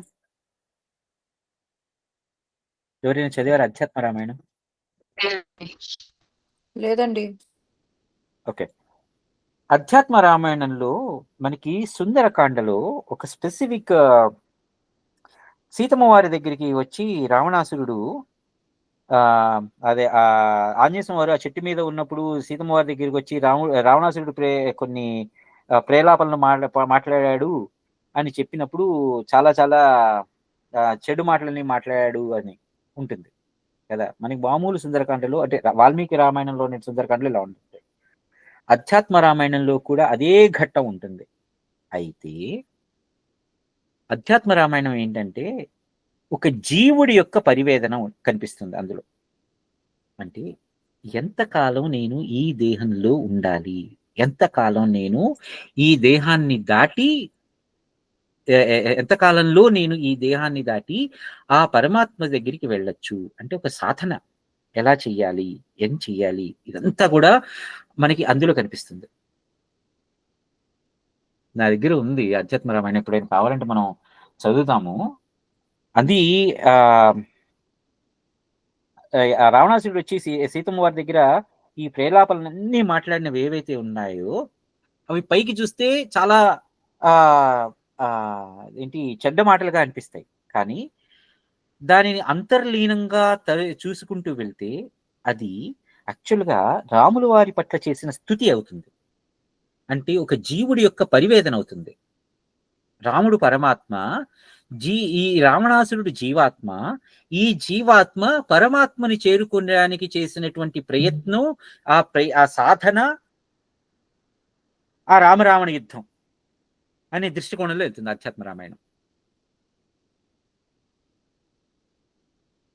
ఓకే అండి. వ్యాస మహర్షి రాసినటువంటిది అది అధ్యాత్మ రామాయణంది. చాలా గొప్పగా ఉంటుంది. ఎందుకంటే ఇప్పటి వరకు మనం అందుకని చెప్తాం, మనం వాల్మీకి మహర్షి రాసినటువంటి రామాయణం చదివితే మన యొక్క బిహేవియర్ మాత్రమే ఉంటుంది. ఎలా ఎలా ఎలా మనిషిలా ఎలా బ్రతకాలి, లేకపోతే ఒక మనిషి యొక్క నడవడిక ఎలా ఉండాలి, రామస్య అయనం, రాముడి యొక్క అయనం ఎలా ఉన్నది, ఇదంతా తెలుస్తుంది. దానిని మరొక దృక్కోణంలోంచి చూస్తే, అధ్యాత్మ రామాయణం అనే దృక్కోణంలోంచి చూస్తే, ఒక జీవుడు పరమాత్మని చేరుకోవడానికి చేయవలసినటువంటి సాధన ఎట్లా ఉండాలి, ఇలా ఉంటుంది అధ్యాత్మ రామాయణం. అలానే మీరు అద్భుత రామాయణం అని ఉంటుంది. అద్భుత రామాయణం చూస్తే ఏంటంటే, మీకు జస్ట్ హింట్ లాగిస్తాను. అద్భుత రామాయణం మనకి, ఈ అద్భుత రామాయణాన్ని కూడా వాల్మీకి మహర్షి రాశారు. మనకి సాధారణంగా ఇప్పుడు మనకి లభ్యమవుతున్నటువంటి వాల్మీకి రామాయణంలో ఉన్నది 24,000 శ్లోకాలు. కానీ అద్భుత రామాయణం అనేది 1,00,000 శ్లోకాలతో ఉంటుంది. అది వాల్మీకి మహర్షి రాసినటువంటిది. అది బ్రహ్మలోకం దగ్గర ఉంటుంది అని అంటారు. అంటే ఒక్కొక్క స్థాయిని బట్టి దానిని అర్థం చేసుకునేటువంటి విషయం, గ్రాహ్యం ఎలా ఉండాలి అనేటువంటి దాన్ని బట్టి ఉంటుంది అది రామాయణం. మనిషి యొక్క స్థాయిని బట్టి ఎలా ఉండాలి అనేది మనకి ప్రస్తుతానికి లభిస్తున్నటువంటి 24,000 శ్లోకాలతో ఉన్నటువంటి వాల్మీకి రామాయణం. అద్భుత రామాయణం నా దగ్గర తెలుగులో ఉండాలి పుస్తకం. అందులో ఏంటంటే బ్రహ్మజ్ఞానానికి సంబంధించిన, అంటే రామాయణంలో వచ్చేటప్పటికి ఈ రామాయణం బ్రహ్మజ్ఞానం ఎలా అయ్యింది అంటే బ్రహ్మగారి పర్స్పెక్టివ్ నుంచి వచ్చినటువంటి ఉంటుంది. ఓకే, కాకపోతే అందులో ఇంకా కొన్ని కథలు ఉంటాయి. ఆ కథల్లో ఏంటంటే మనకి ఇప్పుడు దశకంఠ రావణుడిని రావణాసురుడు, అదే రాముల వారు చంపేస్తే సహస్రకంఠ రావణుడు అని ఉంటాడు. 1000 కంఠాలతో ఉన్నటువంటి రావణాసురుడు, వాడిని సీతమ్మ వారు చంపేస్తారు. అది చదువుతుంటే మనకి చాలా అద్భుతంగా ఉంటుంది. అందుకని అద్భుత రామాయణం అంటారు. ఇన్ని రామాయణాలలో మనం ఒక్క రామాయణమే చదువుకుని దీన్ని రాముల వారు, యోగ వాసిష్టం అంతా తెలిసినటువంటి రాముల వారు దాన్ని ఎందుకు చూశారంటే, ఈ 24,000 శ్లోకాలతో ఉన్నటువంటి రామాయణంలో ఎటువంటి పర్స్పెక్టివ్ ఉందో ఆ పర్స్పెక్టివ్ నుంచే మనం చూసి అదే అనుకుంటున్నాం. అధ్యాత్మ రామాయణం నుంచి చూస్తే జీవాత్మ పరమాత్మ వైపు వెళ్ళాలి, చేరడానికి చేయాల్సినటువంటి సాధన ఎట్లా ఉండాలి అనేది మనకి అధ్యాత్మ రామాయణం ఉంటుంది. అద్భుత రామాయణం అంటే బ్రహ్మజ్ఞానం పూర్తిగా అక్కడ ఉంటుంది. కాబట్టి ఈ ప్రశ్న మనకి ఎలా ఉండదు అంటే, మనం ఏ దృక్కోణాన్ని మనం అలవాటు చేసుకున్నామో ఆ దృక్కోణంలో మాత్రమే, ఎటువంటి పర్స్పెక్టివ్ అయితే మనం డెవలప్ చేసుకుంటున్నామో ఆ పర్స్పెక్టివ్ లో మాత్రమే మనకి ఇలా ఉంటుంది. దాన్ని దాటి బయటికి రావాలి.